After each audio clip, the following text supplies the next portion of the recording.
65 years or older? Good news. Illinois has expanded its Medicaid health insurance program to everyone 65 and older, regardless of your immigration status. Need help to apply? Contact United African Organization, UAO, WhatsApp, SMS, IL65 to 773-420-8976. It's true. For most people, your health insurance program increases as you grow older.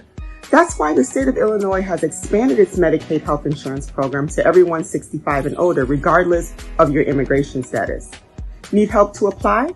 Contact United African Organization, UAO, WhatsApp, SMS, IL65 to 773-420-8976. If you are 65 years and older, there's one thing we can all agree on. Your health and well-being is important.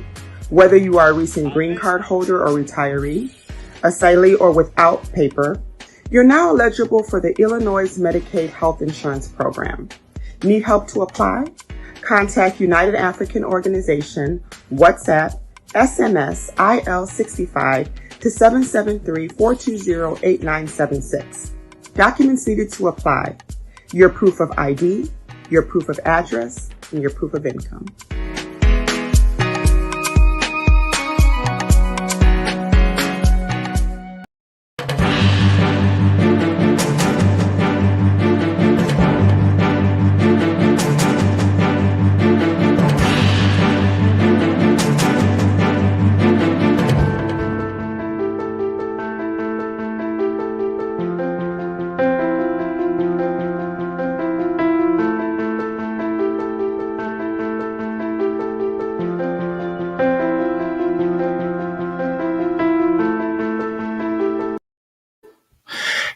Hello, good afternoon, and welcome to the Ghana Agenda. I see Regina is watching, and she says good afternoon.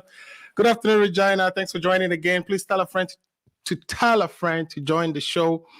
Today we have a lot to talk about. We've seen a lot on the floor of Parliament as they discuss the 2022 budget, and we are going to unpack that. What does it mean? Has the budget been passed conclusively? And what happens next? When are the e-levies going to kick in? These are the questions I'll be putting to my guests. I'll be joined by the communication team of the two parties. Nana Daniel Amposa would be representing the MPP. Paul Disoso will be representing the NDC, and Afa would also be joining us from the MPP, and we will be breaking down what we saw in Parliament. Please tell a friend to tell a friend, share the link. I'm going to go check the green room to see if my guests are in. But once we start, please tell your friends so they can join. You know, the conversation is always interesting every week. I appreciate all of you who come back. Regina, my sister, thanks a lot. Felix is watching. Felix, thanks for joining. So we'll be right back. Let's take a quick commercial break. When we get back, I want to lay down what I think some of the provisions in the budget are and how they are going to now be implemented now that we have a budget in place. The position of the minority, and, you know, some of the things we hear from minority will really go into the details of what it means. For instance, the mismessaging. Are they sticking with the levy? If you are a watcher of this show, you realize that we call this. We say that, so I said even that, you know, I think both parties wanted to actually tax this foreign remittance, this money transfer, this new cash flowing through the system. So it's not like the MPP is like, the NDC is against it. So are we seeing that slow acceptance of, because we heard, Haruna, Idrisu saying, of course, that they're negotiating 1% and all that. So what is it? Is it like it's accepted? Let's move on, because so we'll talk about all this when we get back. Please share the link. Again, my name is Alfred Amuzu, and you are watching the Ghana Agenda. We will be right back. Are you 65 years or older? Good news. Illinois has expanded its Medicaid health insurance program to everyone 65 and older, regardless of your immigration status. Need help to apply? Contact United African Organization, UAO, WhatsApp, SMS, IL65 to 773-420-8976. It's true. For most people, your health insurance program increases as you grow older. That's why the state of Illinois has expanded its Medicaid health insurance program to everyone 65 and older, regardless of your immigration status. Need help to apply? Contact United African Organization, UAO, WhatsApp, SMS IL65 to 773-420-8976. If you are 65 years and older, there's one thing we can all agree on. Your health and well-being is important. Whether you are a recent green card holder or retiree, asylee or without paper, you're now eligible for the Illinois Medicaid Health Insurance Program. Need help to apply? Contact United African Organization, WhatsApp, SMS IL65 to 773-420-8976. Documents needed to apply: your proof of ID, your proof of address, and your proof of income.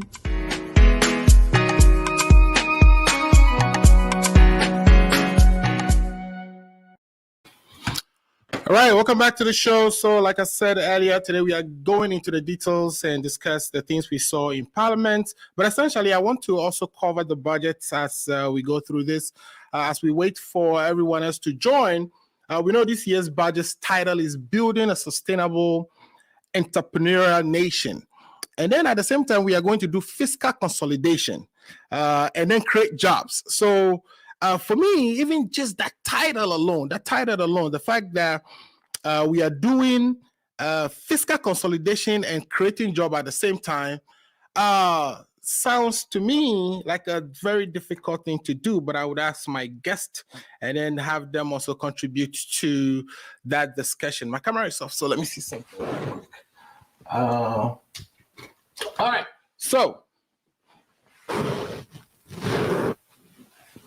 so as I was saying, the title alone, that consolidation that we are intending to do, all right, we are trying to reduce our expenses because it is needed. Otherwise, we are always going to be in the market looking for loans. So for us to, cut down on expenditure, again, that in itself is not going to lead to the creation of the jobs we are intending. So it's exciting that we really wanted to create jobs, okay? But at the same time, can you do that with fiscal consolidation while you are trying to tighten your belt? Can that be done together? So that is one piece that I think we should focus on in this discussion. And as the panelists join, I'll be presenting questions in that regard. Can we do fiscal consolidation and create job at the same time? Yes, it can be done, but difficulties. So the challenge is in that. It's where I want us to focus this discussion. Now, the part about building a sustainable entrepreneurial nation, and my understanding of it is that now we have the African Trade Union headquartered in Ghana. The understanding is we are trying to build a trade platform for the entire continent of Africa. And the objective of this government, really, from what I'm reading from the budget, is that they wanted to create this hub of capable entrepreneurs that can spot opportunities and take advantage of those opportunities. And one way to do that is to do the Youth Start, which is part of the Bantampa program. So we'll be talking about all that, how the Youth Starts program is going to be implemented. The president is also launched the alternative employment programs for the galamseyers. We'll talk about that. My camera today. Okay, so we'll talk about the president's alternative employment program as well, and how all this together will be a way of focusing on building a nation of entrepreneurs. And so we'll look into that. We'll look into that. But overall, what are the broad medium-term economic objectives on which the budget is based? What are the broad, when I say medium-term economic objectives, hold on. Yeah, so when I say medium-term economic objectives, I'm saying that what are the 3 to 5 years plans on which this budget is built? The first one is debt sustainability, which means we have to pay our debts off. We have taken a lot of debt. People will quote you that this government has added about 200 billion to our debts. To now where we have, if you look at all the money we generate in the economy a year, right, we call that GDP. If you look at our GDP, debt is about 80% of that, just our quantum of debt we have, which is, it's not sustainable. So to be sustainable, we have to pay some of that debt off. So now, again, this is a budget that wants to pay debt off, okay? As part of the fiscal consolidation, we have to cut down on consumptions, cut down on some things in order to pay the debt off. Where are we going to get the money to pay down the debt? Where are we going to get the money to pay down that debt? Is it through the e-levy? Where are we getting the revenue to pay the debt? And that is a critical question I want to pose to my panelists when they join, and I'm waiting for them soon as they join. Oh, I think a fire is on already. Ready? Hey, Fi, welcome to the show. This Fi is the communications director of the NPP. He's a regular panelist on the show. Fi, I know you've been on. I just couldn't spot you quickly. I wish you could show your face so that the listeners could see you. The listeners and viewers can. Yeah, there you go. I think I just lost Fi. Paul DeSoso has just joined us. Well, Paul, thanks for joining the show. I've been here blabbing about the budget and the things that are in there from the standpoint of the medium-term objectives. And then I just joined and dropped. But how are you today? Can you hear me, Paul? Yeah, Alfred, I can hear you very well. I'm doing very good, and I hope you're also doing very good this afternoon.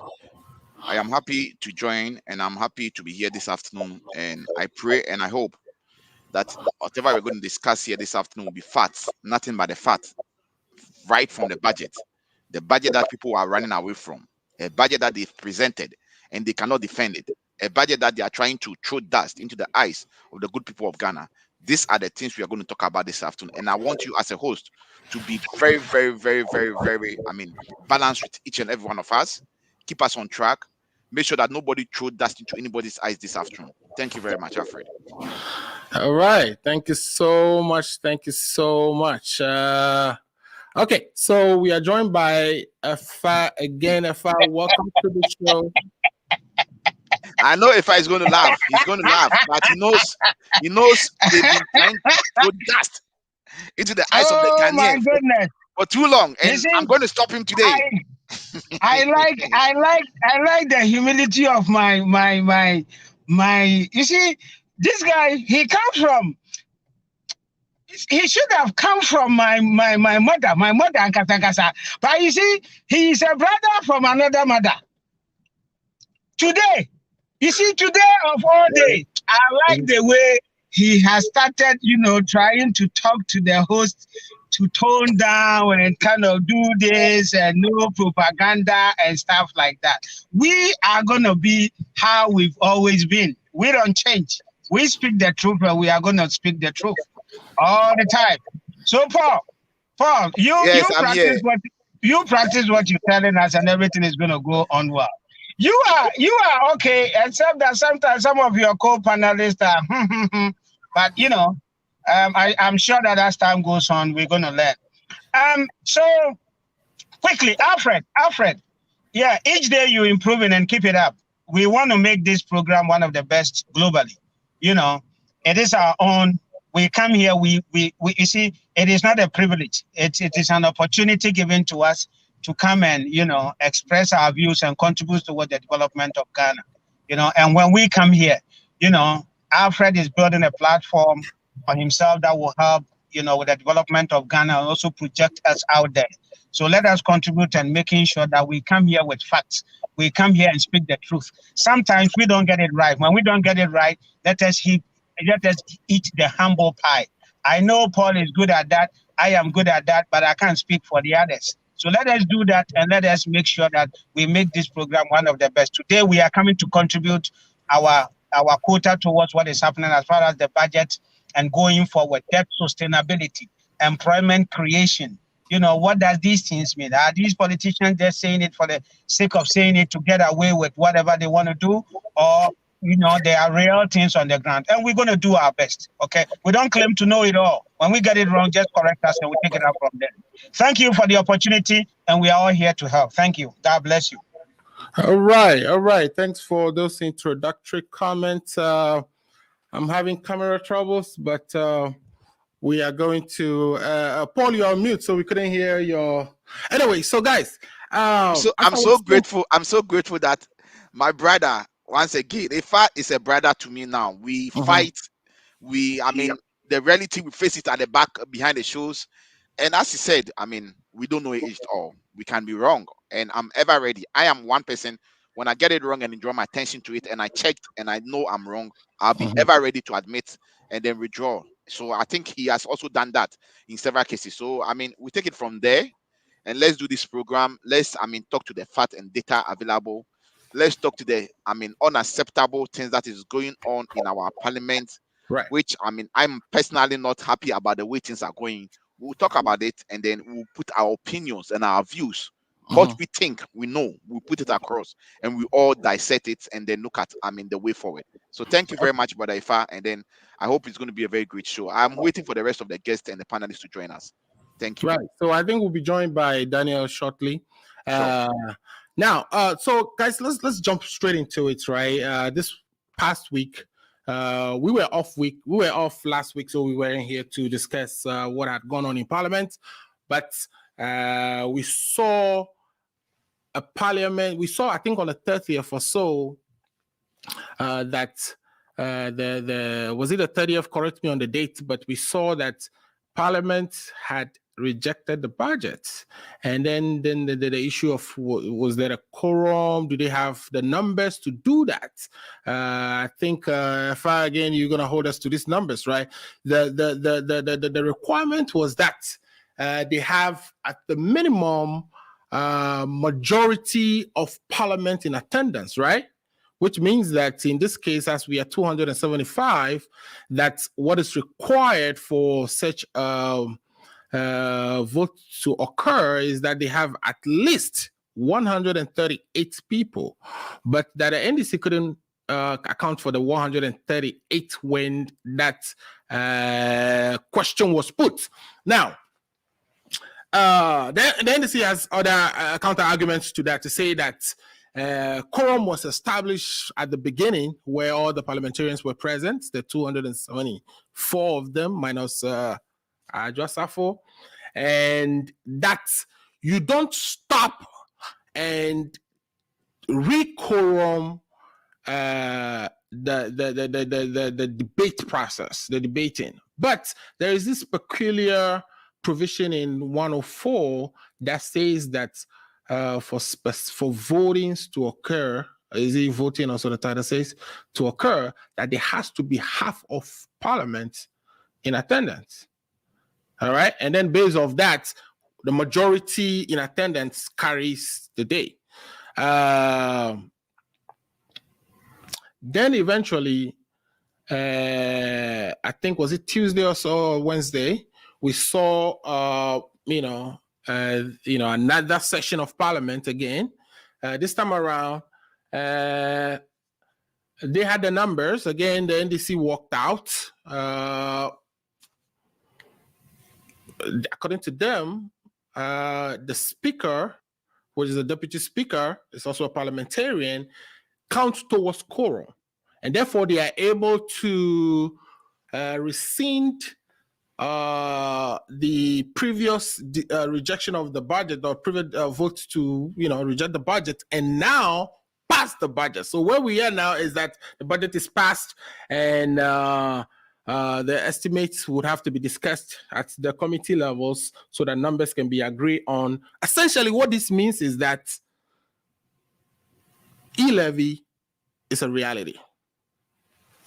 Afa, what do you know? Are you hearing any noises about whether the numbers will be coming down from the levy charge, which is the 1.75, will be coming down? And critically, this starts from February 1st, as provided in the budget. What are you hearing? Are we sticking to the 1.7? And then what is your take on this policy to start with? Are you one of those who agrees that, yes, we needed the money, that because we need it, it doesn't matter how we get people to pay for it, or it doesn't matter how we pay for it? Are you one of those, or are you one of the people who would say, we have to look at the impact on the population, our citizens, the people who are going to be paying these taxes, and therefore perhaps it should be managed how it's rolled out? We know the two parties agree that we have to tap some revenue from there.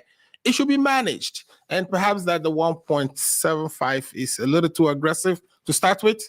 Afa, let's go with you. I think you're on mute still.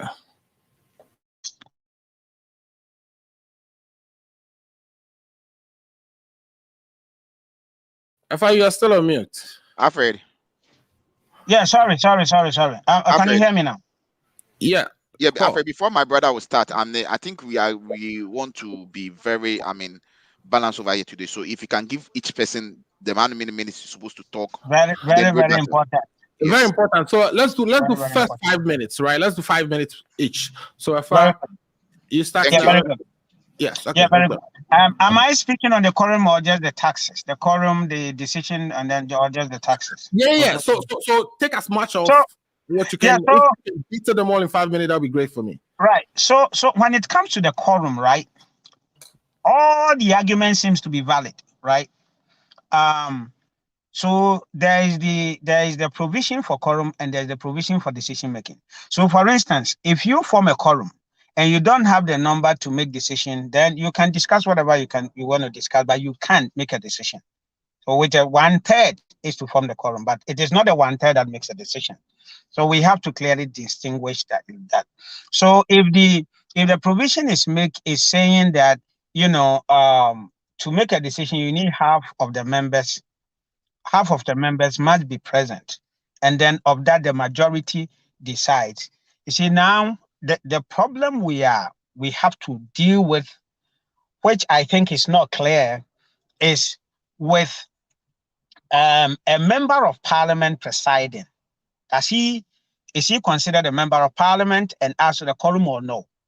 Right? And people are making all sort of I am confused as to what it is. When you read on both sides and when you read at what the constitutional provision it is, I think we need an interpretation. Other than that, we're just going to do this banter. This one thinks I'm right, that one thinks it's right, and then we're not going to go where. You see, this is how laws are made. The executive brings it to the parliament makes it. So when the executive make the proposal, right, then they go. Then parliament will finish. The executive will say it becomes law. Then it's done. The interpretation is the court. So when we have a challenge as to what it means, we got to go to the court and then we take it out from there. But that notwithstanding, I think from the way the conversation is going, it looks as if there's some form of agreement that, okay, we have a budget that is, quote unquote passed. But how do we take it out from there for us to fully agree, which is some conditions that have been given by the minority so that they will give their back into it. And as negotiation goes and as we go on, we will see how best to go. See, here is my take on that. Yes, this is a hung parliament. The government cannot muscle its weight and say, I am in government, so this is what I'm going to do. I disagree with that. Sometimes the debate is going to be heated. It doesn't mean somebody is muscling out. It means that, let us all, consider both sides of the coin and move forward. Because at the end of the day, We are there for the good people of Ghana. The power that is being exercised by the executive, by parliament, and by the judiciary are powers for the people. It is from them. It is the people that are supposed to do that. But because we all can't sit down and be judges, be parliamentary, we say these people should go. So you are not doing it for you, you are doing it for the people. And at all times, we have to make sure their interest is important, that we move forward, that people get paid, that this and this and this. And then as we iron out all those things. So I think I am tempted to believe that even though there are still things to do with regards to certain key conditions that the minority is demanding, I think we are heading towards somewhere. Now, this brings me to the to your question of if my time is up, let me know. Or if I'm left with 1 minute, so that I'll wrap it up. So this brings me to the most controversial issue now that has dominated the budget, which is the e-levy. Now, everything seems to be okay except the additions, the omissions that they try to.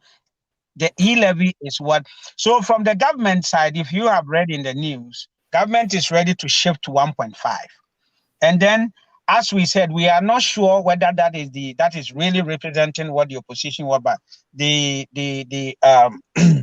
minority leader made us understood that they will go to 1%. So there is that 0.5%, which they can iron out, whatever be the case, whether we should stick to 1 or 1.5. But what the minority said, Haruna, that people are taking him on, that he shifted and all that kind of stuff. For me, from where I stand and thinking of Ghana and the fact that, you see, this is very significant in our political discourse. This is very significant. That for once, we've had them made a proposal that, okay, so it is important that we collect this money because we cannot continue to borrow. We have to stop at somehow, and the money is going to come from the people. Now, if you are asking me about taxing the people, for me, that is not even the problem. But we use the taxes for the things that is supposed to, that we are supposed to use for. And for the most part, it's a no. Apart from the fact that, yes, when it comes to paying government workers, they get paid. You read the Auditor General and you see infractions and misappropriation and all these things. When you take I guess the question I'm asking is, people have to pay the taxes, right? So you are really worried about, whether they can afford it. This is an additional cost that they have to. These are the same people who actually went through the COVID.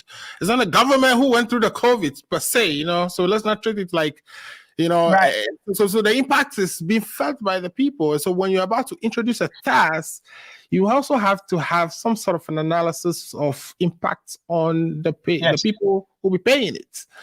So I guess so. My question then is: are you part of those people who just think that because we need a revenue, so we should we should just lay taxes, or you take into consideration, the people?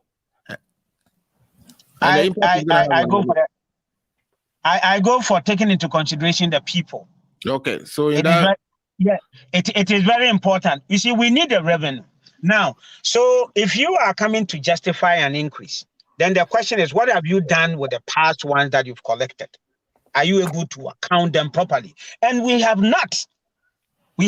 Government after government have not properly accounted for what, and these are evident in the Auditor General's report. So yes, we are kind of, I am also kind of in a hard corner to say government shouldn't tax. Right? You need to think of, you are always going to the people, give me more. Yes. And the people don't have a choice. They can resist it to what sometimes they are able to get away with a few of them, but for the most part, they pay. What has been the use of all these monies that have been paid over years? If you take our Fourth Republic, and that is the unfair aspect of it. But on the part of we giving the money to government, yes, I share the view of people that, government keep coming and taking. But, like leaders have said, in the meantime, that is all that we got to do. And we can only appeal. We cannot force it on people. We just have to appeal and say, please, this is it. But as you are appealing, please let us do something about the Auditor General's report and also widen the tax net. Beyond appeal, we are saying that our government shouldn't just be taxing us, and we don't have to play with them. I This is how agree. I agree with that. people, I and we are totally saying agree with that. into consideration takes away the standard of living of the average Ghanaian Yes, who's working hard exactly. on a daily basis, making a salary, and if he has Yeah. to transfer that money to somebody else, that Yeah. money gets taxed. Yeah. Yes. And then talking about this, you see, Yeah. there is a need for us to. You see, we always seem to be taking, just go and take the money, just go and take the money. But we need to look at, are we taxing things that are not supposed to tax? Are we double taxing? And be honest and have an honest conversation and take this thing. And then people that are really supposed to be making the money and need to be taxed are getting away with all these taxes. Or they find a way to get exemption from government and continue to amass wealth and amass wealth. So, government need to look at those areas too. But in the meantime, the government needs to tax. We have to really discuss the percentage because, we are in a tight corner. That's what I'm going to say. We are in a very tight corner and there's a need for consideration as far as taxing is concerned. Thank you very much. I'll stop here for. Well, Alfred, I'm very, very. The way I wanted to open fire this afternoon, I'm subjected to calm down because I think Ifa has been very, very truthful and very honest with the situation at stake. Okay. Assuming the leadership in Parliament at the majority side, led by Oche Mensah-Bonsu, can behave and talk and explain things like Ifa had just said, I think this budget would have passed a long time ago. But the issue and the reason why this thing has become an issue is that the majority leader, Che Osei Mensah-Bonsu, is not a leader. Why am I saying so?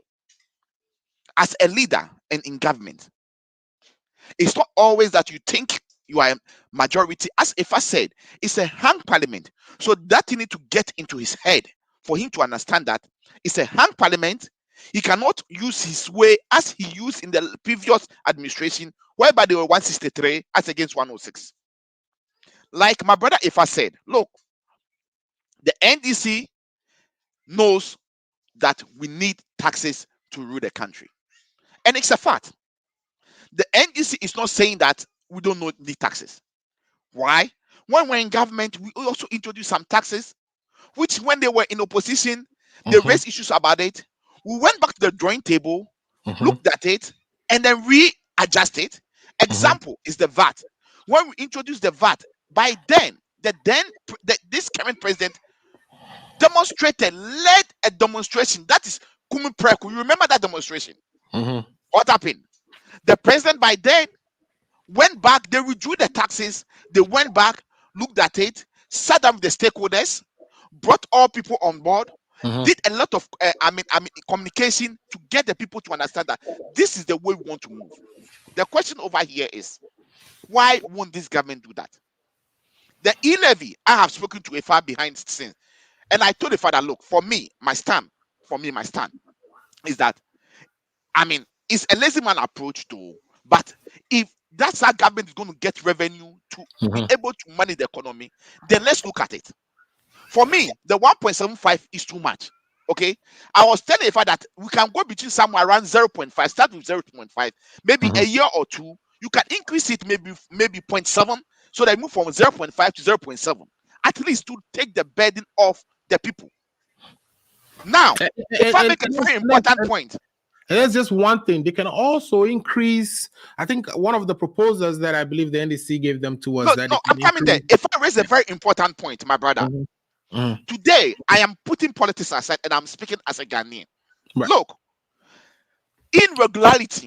tax irregularity, okay? Revenue irregularity in Ghana is 12.8 billion just for last year, 2020. What do we mean by irregularity revenues? Whereby government officials, MCEs, DCEs, directors of ministries, other officials are misappropriating government revenue, which is 12.8 billion Ghana cedi. If that Auditor General's report, which if I is talking about, that 12.8 billion, if we as a country, both the opposition and the government in power, we come to the table and say, no, what are the loopholes that is making people to, misappropriate government fund? Look, the e-levy, okay, all the e-levy is going to bring at the end of the year is 7 billion Ghana cedi. Right. As against 12.8 billion that is misappropriated. You see where the issue is coming from. So I totally agree with Ifa. The government need to look at the way revenue misappropriation is going. It is increasing, and it's in the increasing order. I'm not saying it happened in NDC era. There were misappropriation. The Auditor General report came. We all saw it. We spoke about it. But it is rising in a very huge manner, which is unacceptable. Now, if I also spoke about something over here, look, this thing that I'm talking about, who is majority, who is minority, whether if 137 or 138 and blah blah blah, it's an issue of constitutionality or matter that needs to go to the Supreme Court. And I think a citizen of the state, the last guy from City FM, has taken the issue to the Supreme Court. Okay. We wait for the Supreme Court to give a judgment. For me, as I stand, or where I stand as I speak, my understanding, and from the position I come from, there is no budget as we speak. That we should consider. Because if there is a budget, by this time, the various committees should be sitting down and be looking at the figures and be doing some, calculations on it. But they suspended Parliament until when is that? Tuesday. They will be back on Tuesday. After Tuesday. Now, the issue at stake is this. I think the mistake that the first deputy majority speaker did on Tuesday was reversing a decision that has been taken legally. Because this one we all listen to news file. Okay, the question at stake is that, my brother Ifa, the day in question was on the 26th of November, which was a Friday. We had 274 people in Parliament as people who have registered as MPs who have come to Parliament. That's the number, minus Adjoa Safo, the member of Parliament for Kwabenya. Is it Kwabenya? She was absent. Now, this is the issue. You see, it's very sad and very unprofessional from the majority side, led by Chairman Sambosu, to be tuning and attacking the integrity of the speaker. Look, you have 3 minutes, so just so you know. Thank you. Look, this is what happened. I'll summarize it quick. On that Friday, Parliament, and if I knows and if I agree that Parliament was supposed to sit at 10 a.m. As at 10 a.m., because at that time, Japan, okay, I'll mention the name for you, Patrick Buama and the Minister for Roads, they were not in the country. The minority could have enforced and insisted that the speaker should sit, but the speaker allowed for bargaining, for coming into the center for them to meet. They had a meeting in the speaker's office, and they agreed that the NDC put some things on the table, that e-levy, a Japan, the Ketasi defense war, the Akai deal, and then the benchmarking. These are the 5 things that the NDC is raising, that look at it again and let's come to an agreement. And it was agreed in that meeting with the speaker and the both sides that they were going to reverse or review those things. Therefore, they were going to come to Parliament and they were going to give the Minister for Finance the opportunity to withdraw the budget, go back, look at these things, come back with it. We all sit down, we all approve the budget. Right. Just from a walk from the speaker's office to the chamber, the majority leader's mind has changed. The finance minister's mind has changed, and because they are not showing good faith, they decided to change the discussion and the agreement they agreed on. That is what made the minority also to take a entrenched position that day. What did they do? They tried to play politics, delayed until Kennedy, Japan, flew with Delta Airline, got to Ghana around 2:45 p.m., rushed to parliament, and a private jet was rented to pick one of their members from Germany back to Ghana. All these things we know about it, but we decided to let it go. So, because they knew that they didn't make the number, they walked out of parliament without not even telling the speaker anything. And if let's put, I'm not doing politics this afternoon. There are several days and several times that the minority have walked out of parliament. They went out or they went on the business of the house. So what has changed? But as Ifa said, let's leave it for the Supreme Court to make a decision. Right. Before I end, I want to state over here and there in that, yes, Ifa has been very professional today. The statement made by Haruna Idrisu, Haruna is proposing, as we speak, there has not been any agreement from the minority caucus to say that we are going for 1%.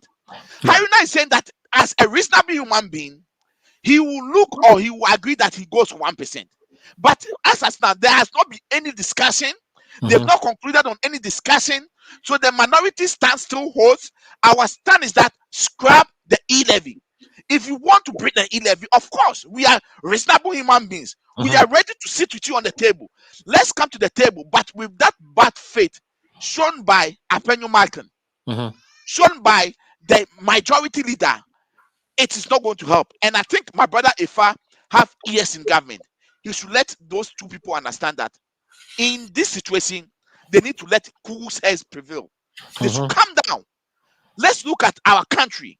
And as Haruna said, we in the minority will not allow this economy to collapse upon the head of Nanado, because we believe in 2025, January 7th, the NDC is coming to power. And if we allow the economy to collapse, it is going to have repercussion on us.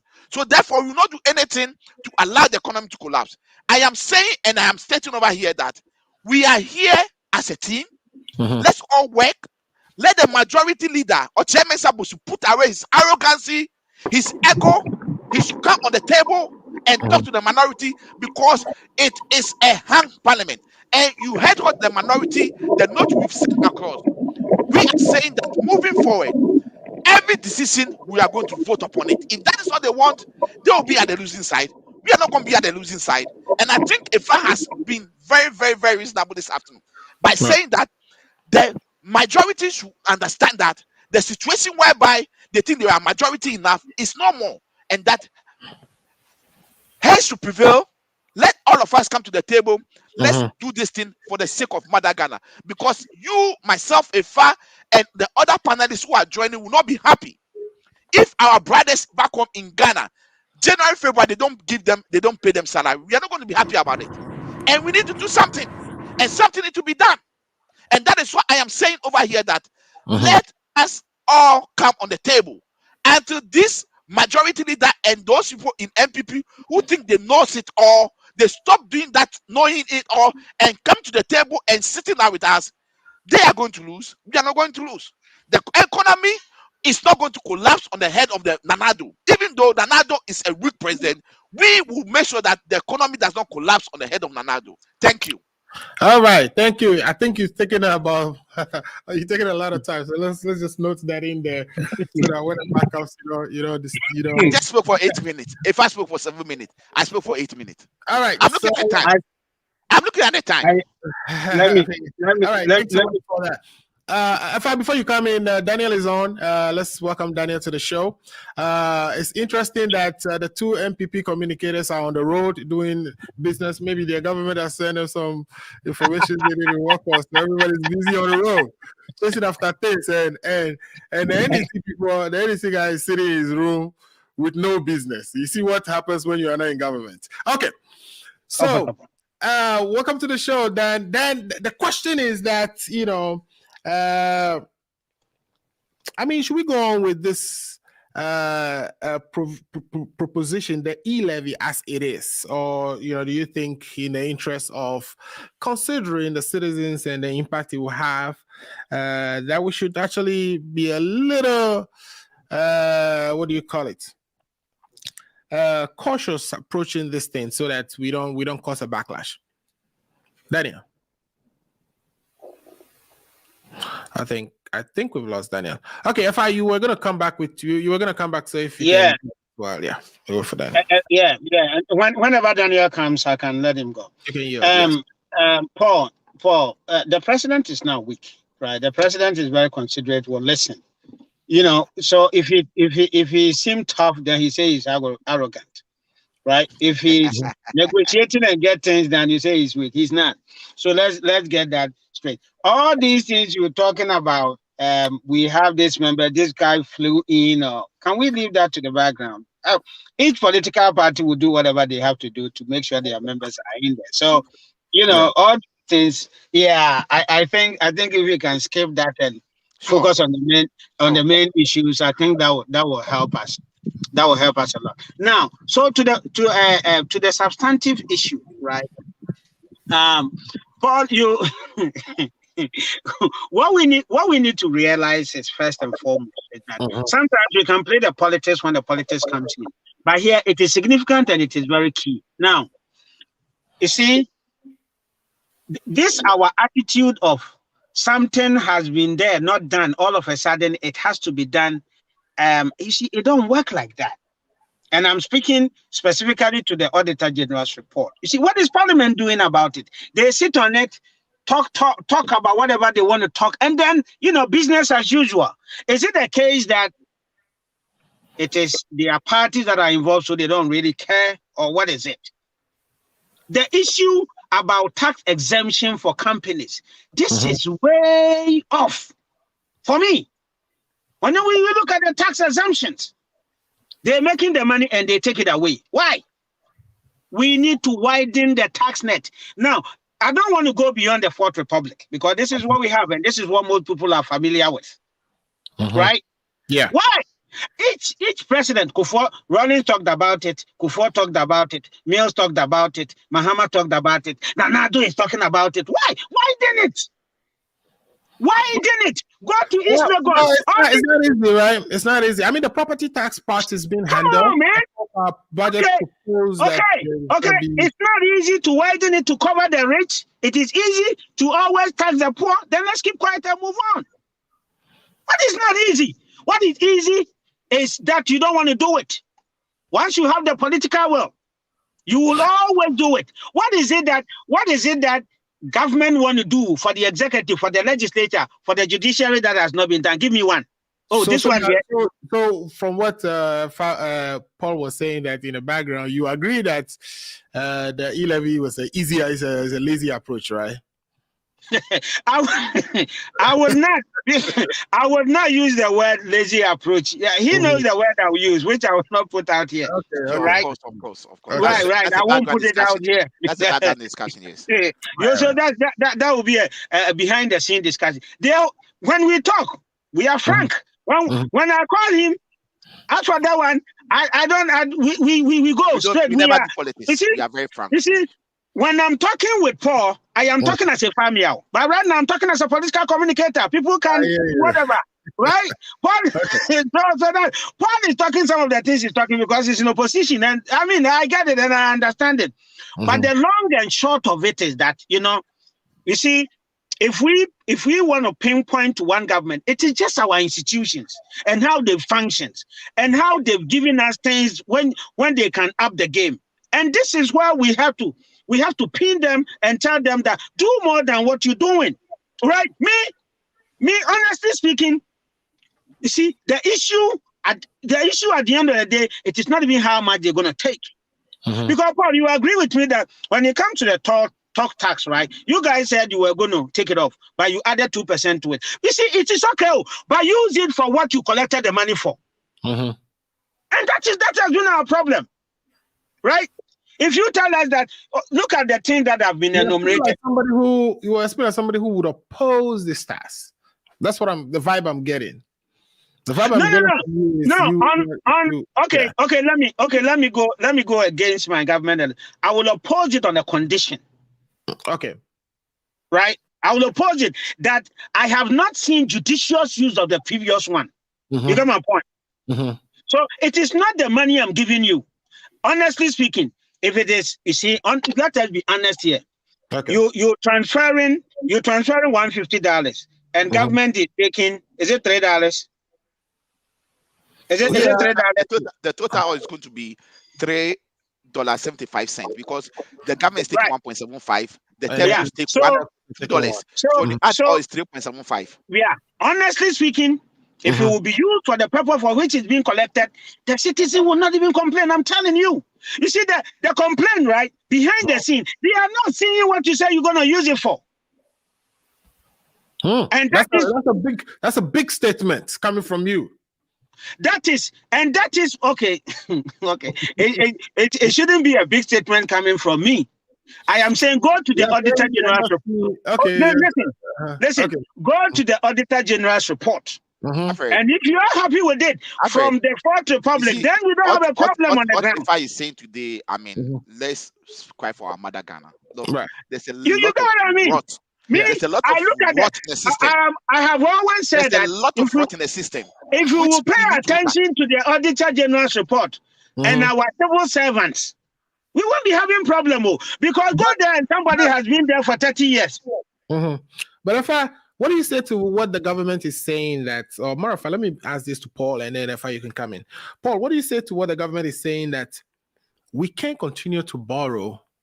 We know we have all these interest payments that we have to make, and we need money to make all these interest payments. Other than that, we would be borrowing to pay the interest. We have a huge single spine salary that we have to pay to our workers. Pensioners have to be paid. I mean, even government machinery. There's so much going on. There's Agenda 111 that has to be financed. There's Youth Start that has to be financed so that we can build entrepreneurs that are hungry to take advantage of the economic union that West Africa, Ghana happens to luckily be hosting the headquarters. What do you say to that as a use of the revenues from things like e-levy and all the other ways the government wants to raise funds? We know we are going to be held by commodity prices this year going forward because commodity prices are on the increase. Demand for gas is on the increase. We are drilling more. So what do you say to the fact that we need to stop borrowing? The government says they're only going to borrow 750 million and they are reserving the right to go for a second 750 million when they get a chance. But that is minimal from what we've been seeing, right? We've been seeing 3 billions, 5 billions before. So that is the part, the fiscal consolidation part that we would also talk about. But what do you say to that? That those things need to be done. Otherwise, we'll be borrowing. If we continue as a country, minus e-levy, minus all the other ways the government wants to raise funds, we will continue as a country that is borrowing. We will blow through the 80% of debt to GDP, and it's not sustainable. The World Bank is telling us every day. There's no what. Since the beginning of, the creation of Ghana, okay, as we speak, from the time Nkrumah's time until the time His Excellency John Dramani Mahama handed over power to the NPP government, all the money we've borrowed, which is sitting on our book, was 120 billion Ghana cedi, according to the Auditor General's report. Now, when the NPP government took over from 2017, January 7th, as we speak, our debt has risen from 120 billion Ghana cedi to 341 billion Ghana cedi. What does it say? It means that the NPP government has borrowed just within 5 years, 4 and 10 months in government, they've borrowed 221 billion Ghana cedi. Mr. Musu, vis-a-vis that fact, revenue between 2017 and us to 2020, the NPP government has been the luckiest government ever in this fourth republic. We are talking about revenue. They've cropped in 266 billion and 69 million Ghana cedi as revenue. When you add the revenue that they've made, okay, plus the money they've borrowed, the 221, the total money that has come into the hands of this government is 487 billion Ghana cedi. Okay. Now, the question is, what can we account for with this money? It is not an issue that borrowing is not good, and let's also put it on record. Within the ex-former administration, Mahama the time Mahama took over 2012 to he handed over, Mahama has borrowed 84 billion Ghana cedi, but there are a lot of infrastructure projects that you can see. Now, as we speak, Ghana's debt is rising to the sky, and I agree with you. We need to put a stop to it and find a way to generate revenue. Right. That is why they are trying to introduce this e-levy. But the question over here is that, are they doing it right? Did they consulted all the stakeholders? Did they speak to the telcos? And the answer is obviously no. Before you introduce such a tax, the wise thing to have been done, learning from the previous history in Ghana as against VAT, when the former NDC era led by President Jerry John Rawlings tried to introduce VAT, they didn't do much consultation. It backfired.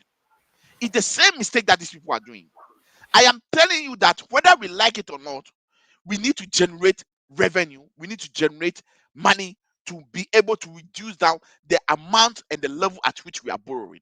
And the only way we can do that is to introduce some tax. And as Efa said, we need to expand our tax net.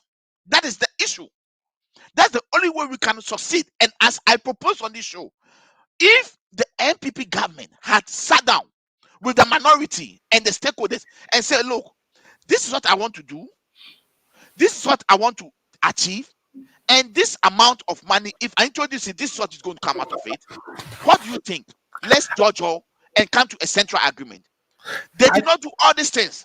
I think when you say expand the tax net, it sounds like one of the most abused words currently being used by politicians. What do you mean by? Let me give an example, my brother Alfred. Let me give an example. It is on record that the total revenue of road tax we get every year is 72 million Ghana cedi. Now, you've been able to scrap or you've taken away the toll books for the reason that you are going to make people pay when they are going to renew their roadworthy certificate. In every country, we are all living in a developed country, America. The ways the state make most of their money is from the road tolls. Now, the question or the argument they were making was that the road tolls was causing a lot of traffic congestion. Okay, if it's causing congestion, bring the engineers on board, call IFA, let them sit on the table. What is it that is causing the congestion? Is it the location of the toll booth? Then let's relocate that toll booth to a place where it's not going to cause congestion. Other revenue. What technologies can we introduce? Exactly. Yeah.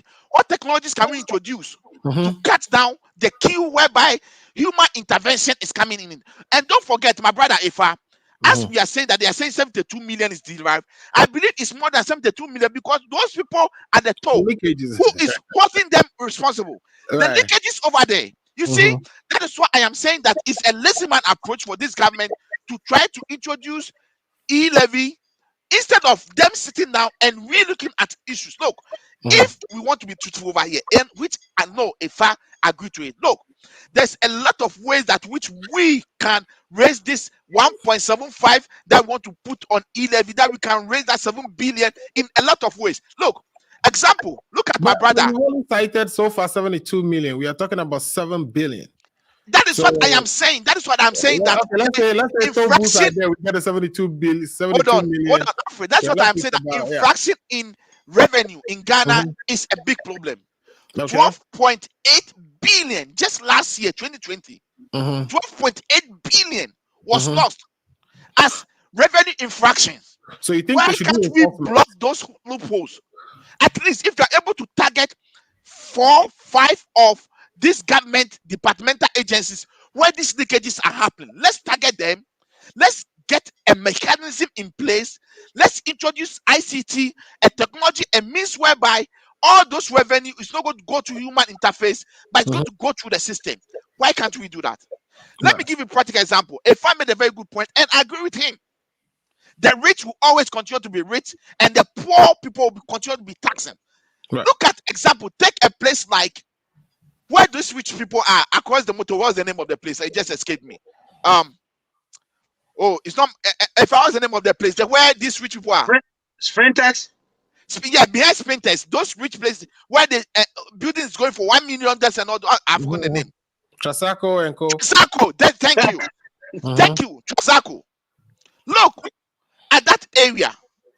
Government can introduce a prime tax and say that anybody living in that area, if the ordinary people are paying 5% as property tax, you are going to pay 10% because you are rich. If you're not rich, you can't stay in that area.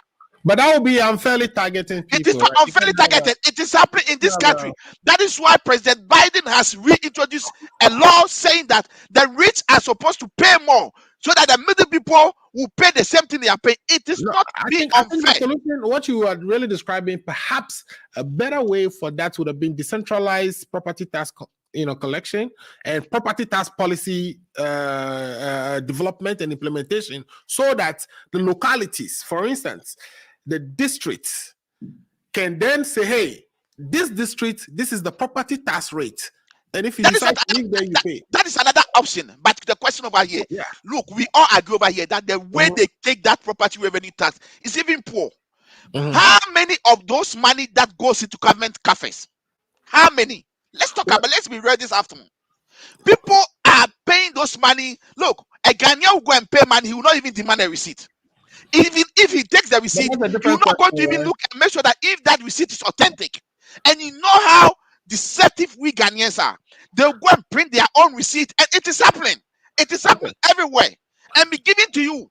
And I'm saying that when we block this loophole, the 12.8 billion Ghana cedi that is lost every year, just 2020, we lost as a form of infraction, revenue infraction. We can block a lot of loopholes and we can make that 7 billion.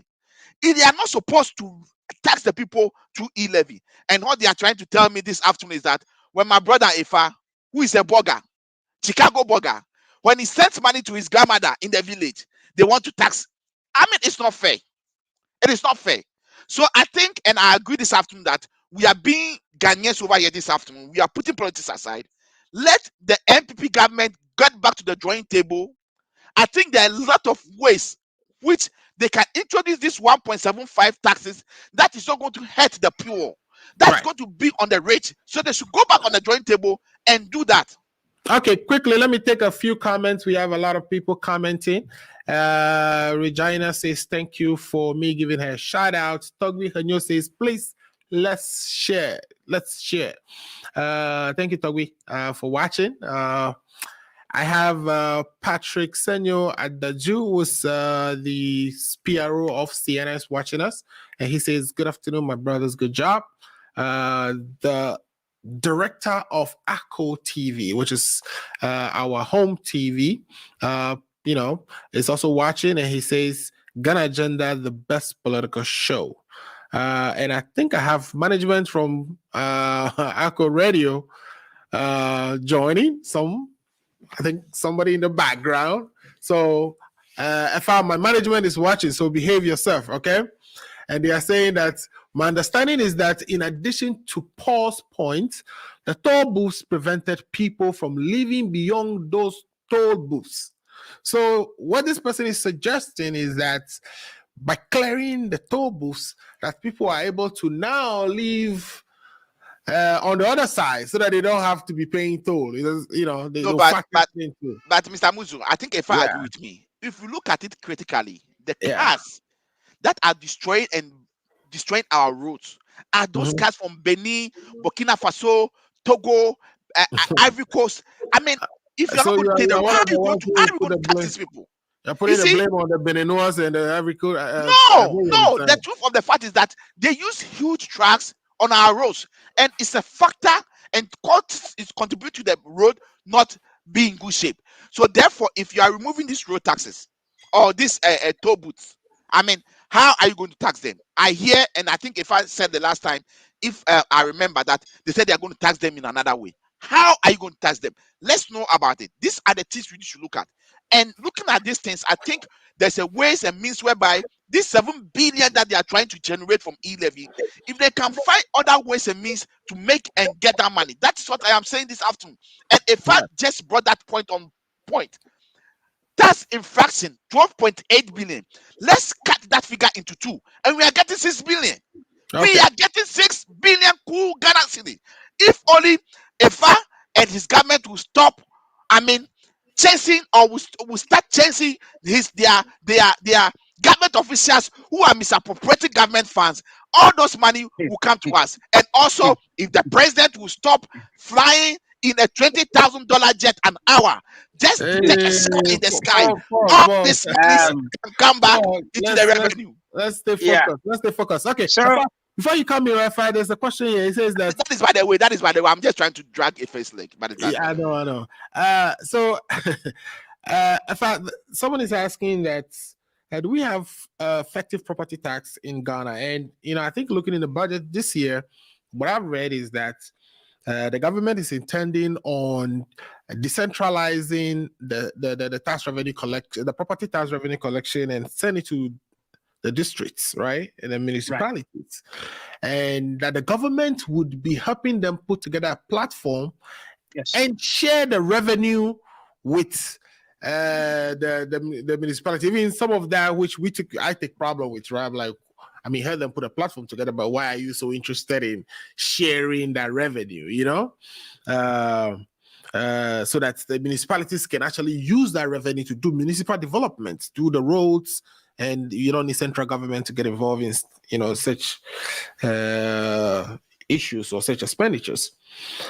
Tell us, are you also, or what are your views on the fact that without the e-levy and without other means of collecting revenue as we see it, that we would destroy our country by overly burdening it with debt, and therefore we need to be strategic how we raise revenue. And with that as a backdrop, are you likely to then say that perhaps the e-levy should be given a try? Let's see how it works. Let's see if maybe this time around it would be used for the purpose for which it's collected, and therefore we will see the entrepreneurship that we are trying to spur. We will see the reduction in debts, and we will see all the other programs like your famous Agenda 9111. Yeah, thank you very much. Let me clarify certain things, and then we're going to take it up from there. There are certain things I agree with. You see, with both you and we cannot continue to borrow at the rate at which we are borrowing. And I wanted to clarify the point that, so if you say before we took over, it was 120. Let's say it was 120 billion, right? 120 billion. 120 billion. And when we and we've now it is how much? 341 billion. 341 billion, which means 221 billion has been added to it, right? Yes. All of it is not loans. I know you agree with me on that, but most of it is. You see, this is not sustainable. And me, I am happy that in the budget, all of it is not loans. Oh, some of it are interest and stuff interest like that. payment and all the stuff. Interest payment. We've taken loan to pay interest, technically. We see that exactly. You see, so me. Technically, it's all loans. Yeah. You see, what we have not done in the past, which we keep doing, is that government after government have not fully implemented what they give it to us in each budget. I don't know if we've watched these things. They've not fully implemented them. And then they come and they go above the budget, and then we get ourselves involved in a whole lot of stuff. So you see, for once we should pause and say, let us look at the rate at which we are borrowing and reduce it over time. Be able to be able to come to the sustainable. I ask myself, why are we not getting to the point where even if we are not borrowing, we are able to sustain ourselves internally? If we are not going to borrow, if we are not borrowing to others, we are sustaining ourselves. But that every year we have to burden ourselves, we have to go for this, we have to go for this. And you see, me and you, we have to know that this debt is our business. Debt is business. Yes, and poverty. I've been arguing with people and all that all this is business. People are doing their business out of it. So we should pause and look at, okay, so if we say we are going to do this to bring our debt to a sustainable level, what is it that we are doing? So you see that there are going to be less borrowing. Okay, how much are we collecting? Okay, are there going to be budget deficit? With the budget deficit, how are we financing all these things? You know, so these things are all very, very important. And then we got to look at it. Okay, so, and then another thing will have to be, let's look at infrastructure, right? If you say Muhammad did all these things, has a lot to show for. I can give you one project that dwarfs almost all these Muhammad projects that you talk about, right? Which is the Pualugu Dam. Now go and estimate the cost of the Pualugu Dam and estimate that against most of these projects will come, and you see that it is nowhere much, right? But that is also a subject for another discussion that we can talk about. Now, one thing that we have not talked about is that, you know, these telcos are already without exemption charging 1% on transactions and pay taxes on it, right? I don't know how much tax they pay on these things. Now, when they make this money, most of these telcos are not even locally owned. They take this money to their country, and they use that to develop their country and all that kind of stuff. Right. So somehow, you know, it speaks to government. I mean, I agree with the percentage, but it speaks to government also looking at it that these telcos are making a chunk, making a fortune out of these platforms. And how do we get a little bit? So the focus should be on pinning government to what you use the money for and use it.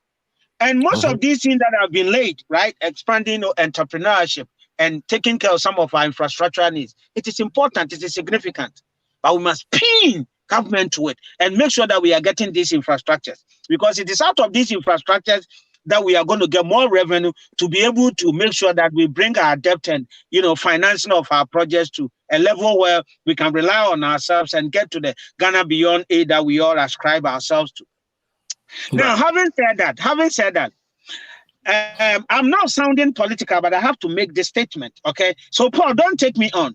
Now, the whole IMF project, the whole IMF thing, the policy credibility that we went for was 918 million. I stand to be corrected. A little over 900 million, right? Now, if we were going to undertake a project, which is the something, you know, that we were able to make more than this. You see, it speaks to how government sometimes make and take decisions. And sometimes, in as much as we want to pinpoint and judge government, we have to look at the way we handle most of these things, so that at the end of the day, Ghana wins. Ghana wins. And not that we will come here and defend our political parties and stuff like that. That is important. That is key. You know, so that we can make the money, and then there will be less taxes and stuff. And then finally, before Daniel comes in, you see, we shouldn't say that we should, because we have to work on the infraction, that even if there was no infraction, there shouldn't be that taxing, because we are borrowing to finance most of our stuff. So you see, if we take all of these infractions and misappropriation and stuff like that in the Auditor General report, you see, then we are able to get more revenue, right? So that instead of borrowing a certain amount, we reduce it until we get to a point where we have a robust civil servants and honest politicians who will chop less and not chop more, so that we can continue to have these things. So the taxation is very important, but where you tax is also important, and what you use the taxes for, other than saying a no to it. Thank you. Daniel can come in now. All right. Dan, Efa, you've said a lot today, but let's go to Dan quickly. Dan, thanks for joining the show again. Now I think you've taken care of that business, so you're home, which I'm happy about. The budget has been titled Building a Sustainable Entrepreneurial Nation, Fiscal Consolidation and Job Creation. We've been talking about the little bit about the entrepreneurial aspect, and then how we are going to finance these things through, whether it's through the e-levy and all the other ways that we are trying to generate revenue. But the question I want to pose to you is about the fiscal consolidation piece, right?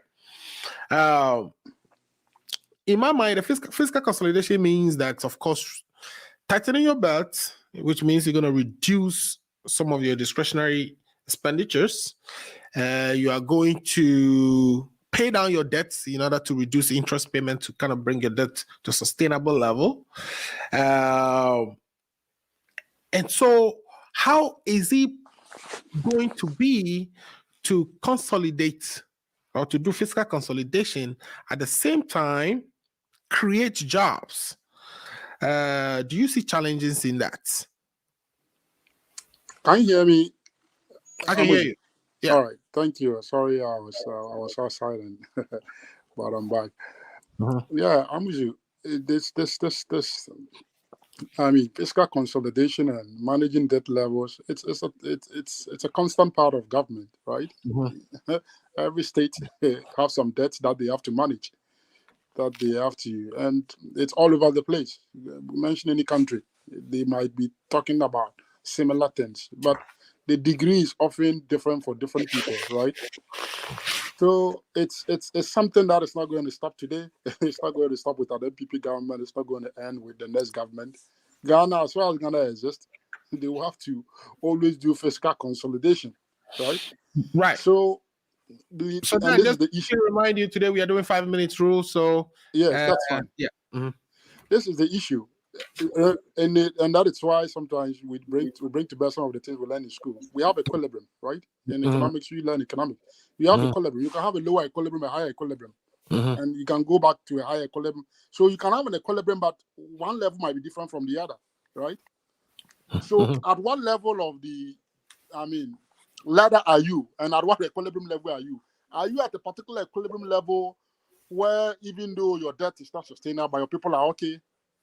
Or you are on a lower equilibrium level where your people are okay thing. I mean, to establish your theories of equilibriums, how do you gauge your people are okay with your debts? At what level is, a debt to be okay with the people?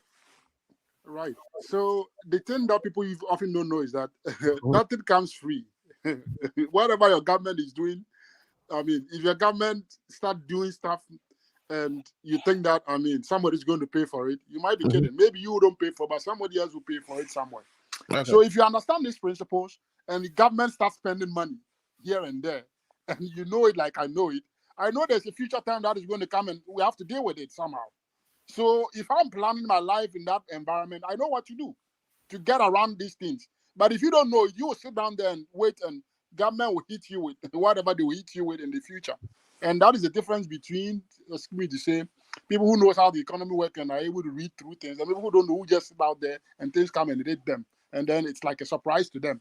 Nothing is a surprise to me. When government started giving free water, free electricity, I know it's just a management thing. They are trying to get over a temporal problem now. But in the future, they will have to reckon with how to pay for all these things. And that future reckoning is what has come now.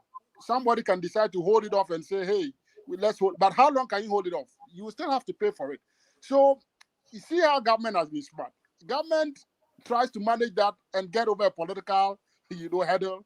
And after the political hurdle, it's like, let me upfront, these debts immediately to the people. And then recover it in my first year, second year. By the time I'm getting into the next political cycle, I'll reduce the burden on them. That is a government strategy, and that is what the government is doing. So fiscal consolidation, we have to do it. If we don't do it, the next government that will come will suffer.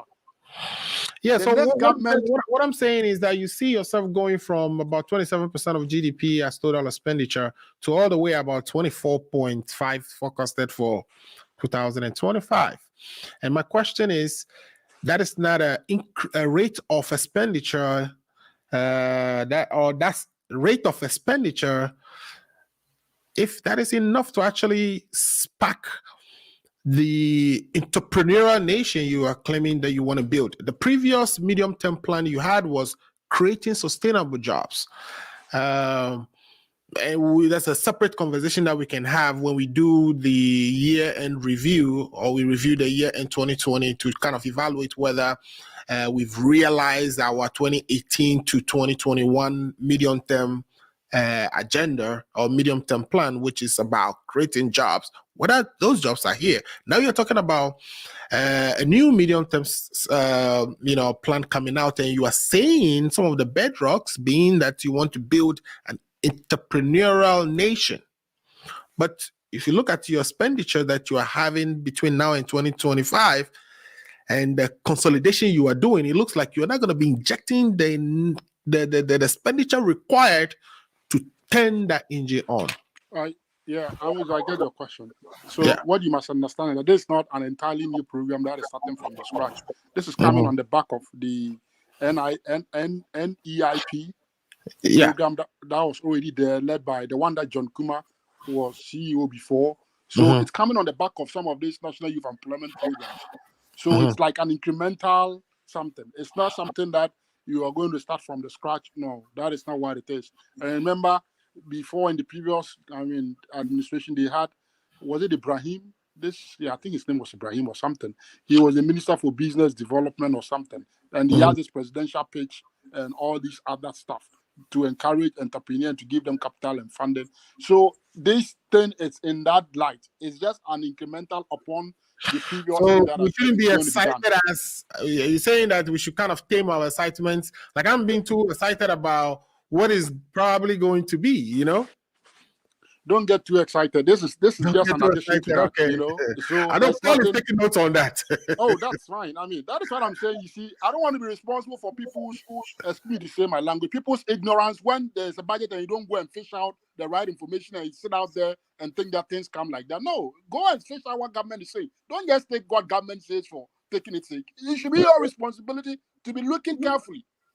But some people want to be lazy about it. They want to sit down and think that you want to hear everything that the government want to tell you. Okay, sit down and hear everything. The government will provide what they want you to hear. But it should be the government's duty to kind of report a budget to us that is simple and understandable to the people and tells the people exactly what government wants to do. If government develops a budget and titles it fiscal consolidation and job creation, and government is working on a medium-term plan that says that is going to be, creating this hub of entrepreneurs to take advantage of the ACTFA, then you should be excited, right? Yes. So, for information, there's one thing in budget that you have to do, and we all taught this in economics. When you prepare a budget, you want to get the excitement of the country, the psychology, the country behind that budget, right? Right. So some of these things are there to get people on board, to get people interested, because you are going to be working with these people. So it's a very good concept. I don't have a problem if you use terms like that to get people to begin to think, oh, what are they talking about in the budget? What did you start? To get people excited. That is part of building the budget. But you're saying when you don't look in the allocations that they've made to kind of execute, then you get to see the scales that we are talking about. Exactly. So once you have this excitement, then go out there and find out, how am I going to benefit from these programs? How am I going to assess them? How am I going to do this? Those are different issues. Now you see that you've taken a number and you're doing a real analysis of the budget and you're asking real questions. Just from this number that you said, I know it's not going to be too much that is going to come in, given the previous experience, right? So if I'm in that environment, I'm a business person, do you expect me to go and be so much overly expectant, unrealistic expectation? No, I'm not going to do that. But if you don't go out there and look for stuff and you just sit there and just listen and not verify stuff, then you fall into this trap and then you get disappointed and come and be blaming somebody. You have to blame yourself. So I agree with you. That number that you said, I mean, if you didn't know that it was an incremental thing, you would think that, oh, this is a completely new program that is starting from the scratch. And then how would this money make up for all this? And that is what I'm saying, that it's not a completely new program. It's just an on top addition of what are the existing ones out there that they're trying to extend it in some other form. And then they've given it a different name. So for me, that creativity to always get the people excited and add things, look at how it got your attention. If they had probably said NIP, you probably would not have time to looking into it. maybe I'm reading too hard, you know. Right. So that is a good way of getting the budget and getting people support and getting the public. So for me, it's a good strategy, and if they can keep it out, it's fine with them. But then we have to be measured with our expectation. We have to let people understand what these things are meant for and explain it to people so that people can position themselves to take advantage of them if they need to. Right. Okay. Great. So let's take the same question to Paul. Paul, my thing is, like he's saying, the fiscal consolidation part. You can even see that the decreases in the expenditure are really not significant, right? It's not like they are cutting down so much. They are going from 27% of GDP this year to about 24% in 2025. It's about 3% adjustment. But it is counter to when you say you want to create jobs. You have to spend to create jobs. You're not going to be cutting down on your expenditure and creating job at the same time. So it's like, if it's word puzzle, those two shouldn't match together, right? What is your take on that? Hey, Alfred, you see, I mean, it's unacceptable for people to come and sit on this show and be insulting the intelligence of Ghanaians. For Daniel to be sitting here and be saying that Ghanaians got free electricity, free water, and they think they got it free, someone is going to pay for it. He's insulting the intelligence of the people of Ghana, which is unacceptable. And I stated it this morning on the fight we started on the platform that he thinks he knows it all, but he knows nothing. Look, Ghanaians can no. No, Alfred, let me make my case, because that statement he made here is an insult to the good people of Ghana, that they think they got electricity and water free and they don't know how they're going to pay for it. But And I think he's saying that he doesn't. Look, I'm going to put on my political cap right now. No, yeah. I'm going to put that analysis is vague, is bogus. Okay. Because if your government, has decided to throw dust into the eyes of the good people of Ghana, trying to win election and trying to give them free electricity and free water, and for you, an MPP communicator, come and sit on this show this afternoon insulting the integrity of Ghanaians, that is not acceptable. And it is a big no. And as a host, you need to correct him. Because it was not Ghanaians who asked for the free electricity or free water. It is his 419 government who wanted to win election. That is why they decided to give Ghanaians free electricity and free water. Now, let me come to the physical. So the Ghanaians need some sort of education to kind of be able to support. Ghanaians don't need any sort of education. When they are getting bribed and when Alfred, in this country, Joe Biden, President, the former president, Trump, they all gave us some funding support. And they sent out a letter with their signature on it. That, exactly. I just gave you $4,000. Does that make us that we think we got it free? No, we didn't ask for it. So that statement, he should stop insulting the intelligence of Ghanaian, which is something whenever he comes to do, I'll come after him. That one, I want to set the record straight. Now, let's come to the main issue. Look, what is he talking about? To reduce physical expenditure, this super incompetent government, which he is part of, they should try and reduce expenditure. And what am I saying by expenditure?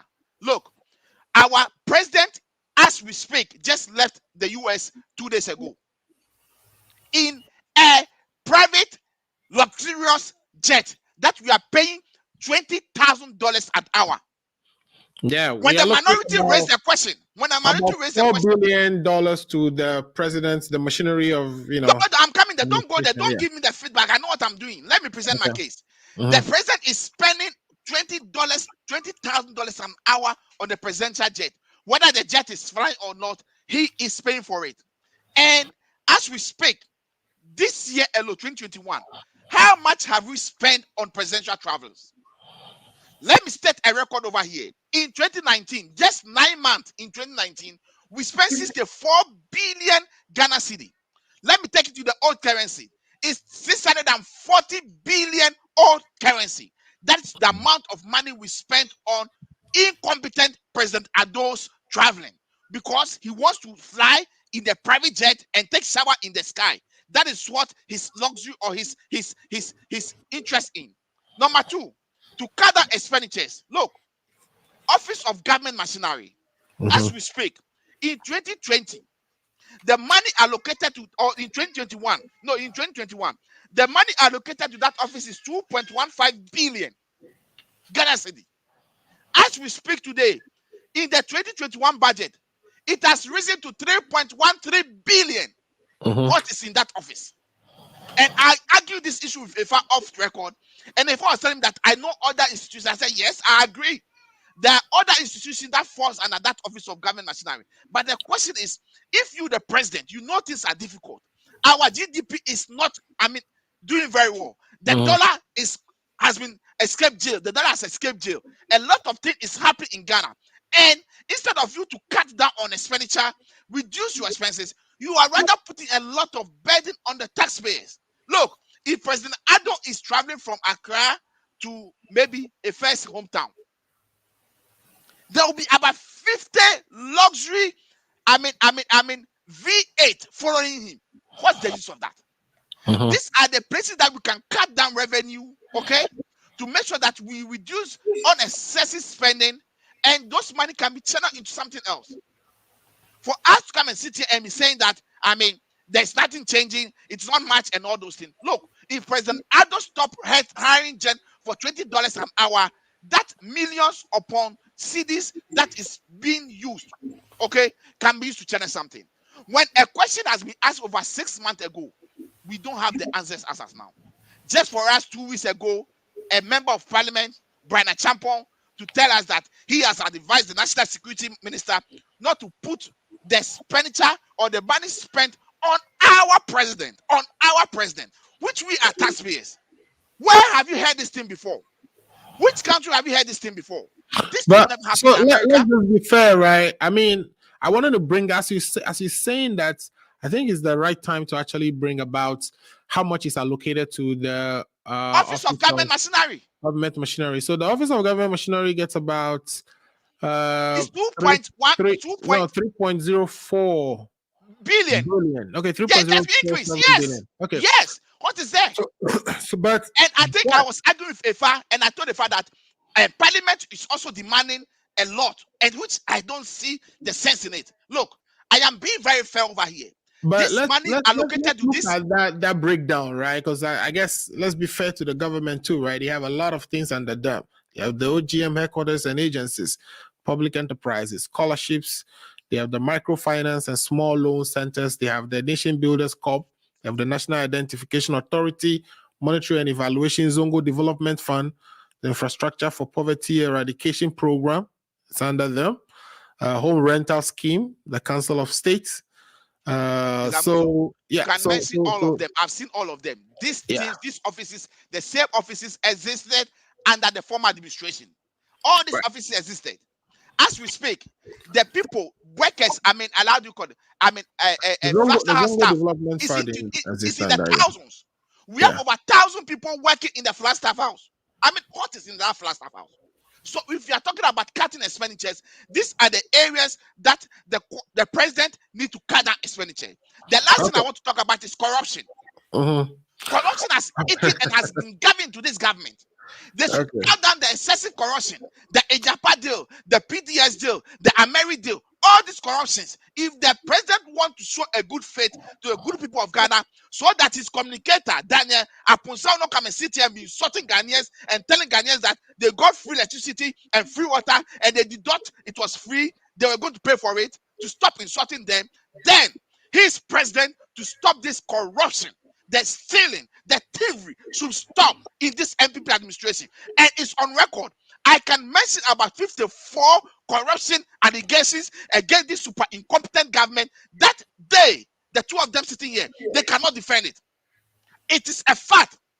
What did the president do? The president just brushed it off. He cleared them. That is why we gave him the name the clearing agent. And you come and sit here and be insulting Ghanaians, say that they thought they were getting it free. Who asked them to give it to them free? You should stop insulting the intelligence of Ghanaians and respect Ghanaians for once. All right. That's more discussion for you from the NDC. Let's take a quick. I wanted to kind of a little quick break in between this so that you can take a water break and come back and respond to Paul for me. So we'll be right back. Are you 65 years or older? Good news. Illinois has expanded its Medicaid health insurance program to everyone 65 and older, regardless of your immigration status. Need help to apply? Contact United African Organization, UAO, WhatsApp, SMS, IL65 to 773-420-8976. It's true. For most people, your health insurance program increases as you grow older. That's why the state of Illinois has expanded its Medicaid health insurance program to everyone 65 and older, regardless of your immigration status. Need help to apply? Contact United African Organization, UAO, WhatsApp, SMS IL65 to 773-420-8976. If you are 65 years and older, there's one thing we can all agree on. Your health and well-being is important. Whether you are a recent green card holder or retiree, asylee or without paper, you're now eligible for the Illinois Medicaid Health Insurance Program. Need help to apply? Contact United African Organization, WhatsApp, SMS IL65 to 773-420-8976. Documents needed to apply: your proof of ID, your proof of address, and your proof of income.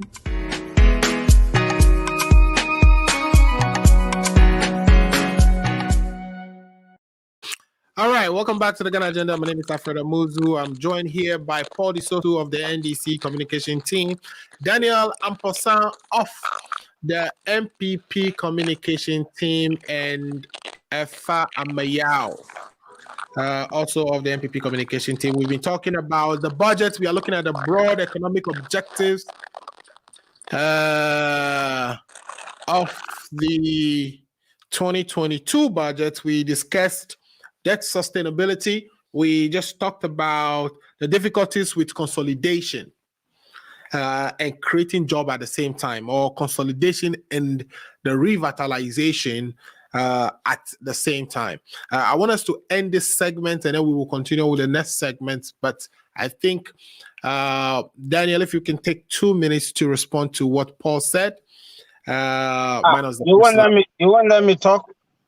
Oh, you also have to go on this. Remember that we have 12 MPP here, so you have to give me more time. No. There has been occasions. Yeah, but I also want us to talk about the private sector development. But quick comment before Daniel comes in. Quick comment on what Paul said. Oh no, I'm not. Paul, today we are on the same. Today we are in Parliament, so. We are now fighting. Yeah. I wanted to give a background of so that people who are watching can have some expectation of what the other things we want to talk about, so that you're also reminded. So I want us to, after this, talk about the private sector development, and so that we have a private sector that can service this economy. And then we will do the financial sector, a little bit on the robust financial sector, and government restructuring. Because if you work for government, I think you should be expecting some restructuring, and it is being clearly stated in this budget that people should be looking out for that in the next couple of years. So we want to talk about that too. Now, you wanted to respond, so you have the floor, sir. Lay it on us. Is it frozen? Efa? They will tell you that I'm the one who caused it. If I is back. Yeah, you are the one who caused it. So Efa, you're back. You see, Paul is doing some tricks. Paul is doing some tricks here. Can you hear me? Yeah, we can hear you. We can hear you. Yeah, quickly. I think so when it comes to presidential travels, right? We Paul, you remember during Kufuor's time, you guys made a huge whatever about it, right? And you also realized that Kufuor went and brought a lot of development projects which we were using for our campaign. And then Mahama said, it is only the weak-minded that will use development infrastructure for these kind of stuff. So I think at this time, we should have had that. You see, there is the presidency and there's the president. At one time, it is just occupied by these individuals. So we should have that policy that guides them. So we should move away from this persistent, he uses this. I think when the president is traveling, it shouldn't be his prerogative to go pinpoint to people, I need this and I need that. So I think that will help us. So instead of Okujeto making all these things, what is the policy guidelines? And I've been always saying these things. Say, in the midst of all this, what is the guideline for the next travel? And then the next one will come and make all these things. So it is important that we take note of that. Now, as you are telling us of how much the presidential travel costs, are you going to tell us how much Bagman's medical and all these things is going to cost? That one you're not going to go there, right? Yeah, you can put it on record. For purposes of politics. I don't know. Can you tell me? Because all these things that you are talking about the president, hold on. All these things you are saying about the president calling, I don't know. I don't have no book. And when Okujeto put the question, he did not even ask for cost. He asked for cost. He asked for cost. What hurt me is that you come and defend this unjustifiable. And then at the end of you don't even enjoy the plane. When he came to Atlanta, did you go there to sit in the plane with him? I agree with you. If I agree with you, we need a policy. When Okujeto put the question, please, Paul. When Okujeto put the question, some of his questions, the speaker told him, this border on national security, so it will not go. This and this is what I will allow. I agree. It's not every question that the speaker, but the question that is outstanding is that how much has been spent so far on the presidential travel? Okay. And Paul, I'm telling you that, you see, we've been debating this since Kufuor's time. Oh, Kufuor is traveling too much. And then we keep debating now. We will be debating now into the future. Why don't we have a policy that guides them? We need a policy. I agree. We need a policy. Yes. I think what I'm getting, my difficulties is what has this to do with the difficulties with consolidation and revitalization? The presidential travels. Yeah. Ask for, don't ask me. Okay, so much on that. If I talk about your colleague trying to insult Ghanaians that they got free water, I'll come there. I have 3 things I've listed. I'm going to talk about your 54 allegations. Now, if you go to OH, you guys had like 300 OH, but when you won, nothing happened. So this 54 is something cooked. This is something cooked at Kuku Hill, right? So let it remain at Kuku Hill. This cannot go to Makwala for adjudication. Now, what Daniel is saying, before Daniel comes in, let me defend Daniel here. He's not insulting them. He's not insulting Ghanaians, right? What he's saying that whatever was it that was provided for free, government has to find a way to pay for them, right? So he's not saying that. Let us get it in context. He's not insulting anybody in the country before he comes in and talk for himself. No. And this thing we've explained it over and over again. Because Paul want to play the politics out of it, want to take it and score some political point. and also, to look good in the face of his people that are watching him. He's hitting Daniel so hard. But let us go down there and take it out from there. That's what I want to say. All right. Thank you so much. Okay, guys. That wraps up the session for revitalization and the difficulties with this whole consolidation. Now, what I want to talk about is some of the investment the government is making in the private sector. Before you go there, if I just cool me down, I was heated, but if I just calm me down, seriously. Today I am ice. I'm cooling down temperature. Right. I see. All right. So the government is saying that for the next few years that it's logical for us to invest in building a robust private sector to take advantage of all the opportunities that we are going to see coming in as the ECOWAS community consolidation comes into force, right? Or as we begin to develop that market more. And so there are investments in that area. YouStart is one of them. And you can also say the National Alternative Employment and Livelihood Program, which was just launched in October, to reroute or to sort of find something for the people who were involved in Galamsey. As also another program that is likely to get people to be entrepreneurial, to build that private sector needed. Daniel, let me ask you again. Is this one of the overhyped speeches, or is this one of the parts of the budget that you say you think we should carefully listen to, or should we be tame our excitement about this one too? Because it is true that we need a robust private sector, but if you look at the amount of money is being dedicated towards that area so far, even the budget's only made a allocation of $613 million towards the Youth Start program. So are these overhyped, or are these things that we should taper down our hopes on? I think Daniel is out. So if you want to take that first, and then Paul will come in. You can hear me. Sorry. Okay, Daniel is back here. Okay. So I'm saying, do you think we should taper our hopes down on the private sector, robust private sector support, etc., etc.? You say you did agenda. What do you call it? Not agenda, but the 1D, 1F. You're supporting a lot of private entities. You build how many so far? Is it 74, 78 industries or companies open under your regime? Or new companies that were not part of our portfolio of companies before? Etc., etc. You are talking about people developing their digital or taking advantage of the digitization, building applications, doing all kinds of things within that sector to grow our capabilities and be able to export some of this to other countries too. While we're waiting for him, Paul, I said Paul, Efa was what I was going to bring in. Efa, yeah.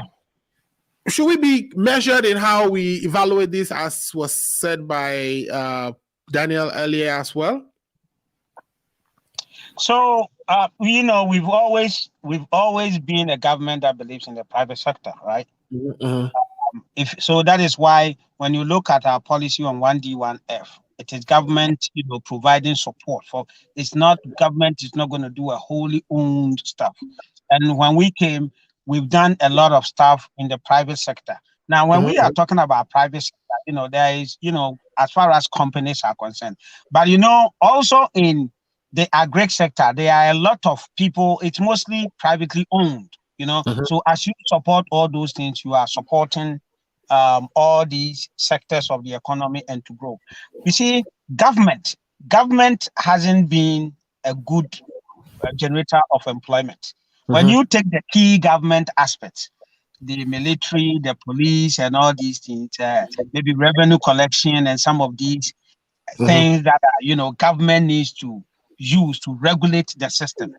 It is not a sector that you can bounce your hope on to employ. What we have done in the past is, government take it upon itself to build all these factories. And what have we seen? We run them. The private sector has been the better managers of all these things, So it's just important. It just makes economic sense that you support the private sector when it comes to all these industries and setting them up for them to be able to,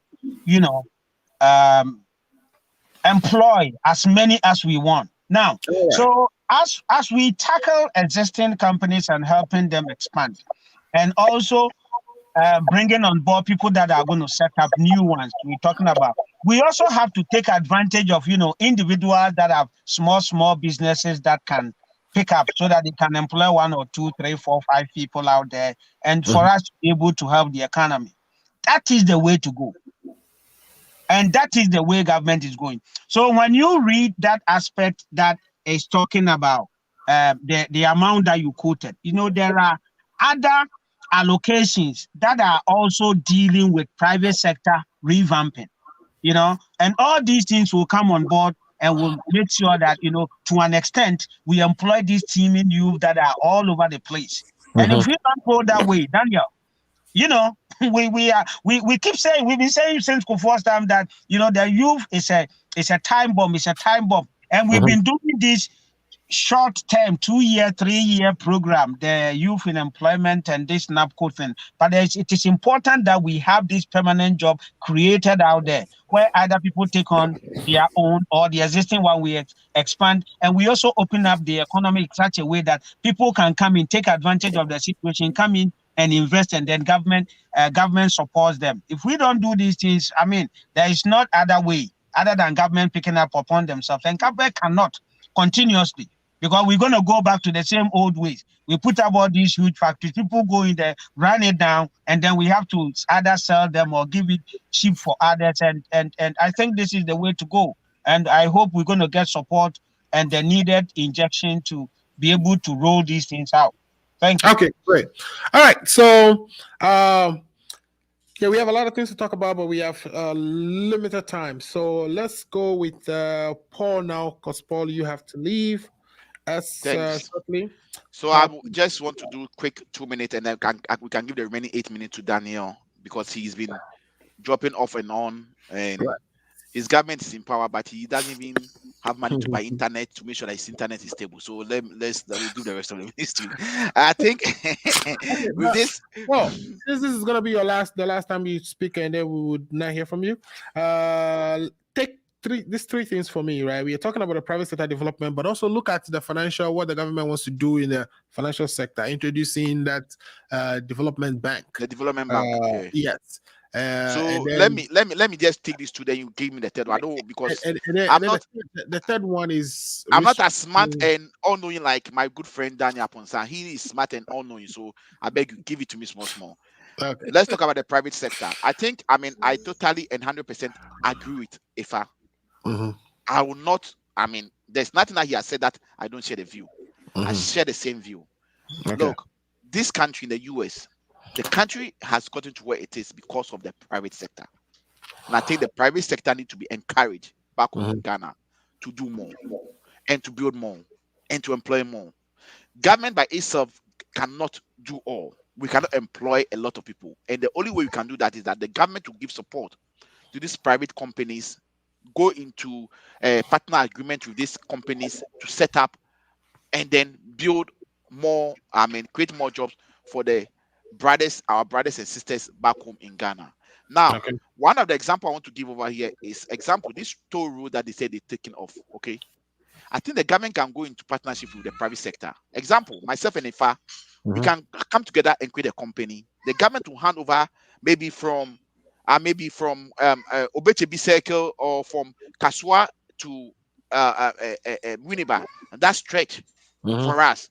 Okay, I am giving you this stretch, this toll booth. How are you going to make the revenue? At the end of the year, I'm taking maybe $100 million, 100 million Ghana cedi from you. Oh, just a percentage. Yeah, exactly, or even percentage. Okay, at the end of it, do the revenue. When the money comes in, you take 80, I take 20, or you take 70, I take 30, based upon the factors that put in place. And I want to emphasize here, they should not just leave it like that.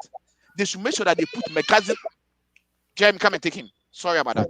They should make sure they put mechanism in place to make sure that the revenue that comes in will be transparent, so that when the revenue is being shared, government will not be at a disadvantage, just like what happened at the airport where Frontier Company was brought in and they are making millions of dollars, and the only money that the Ghana company got was about $2 million, which was shameful.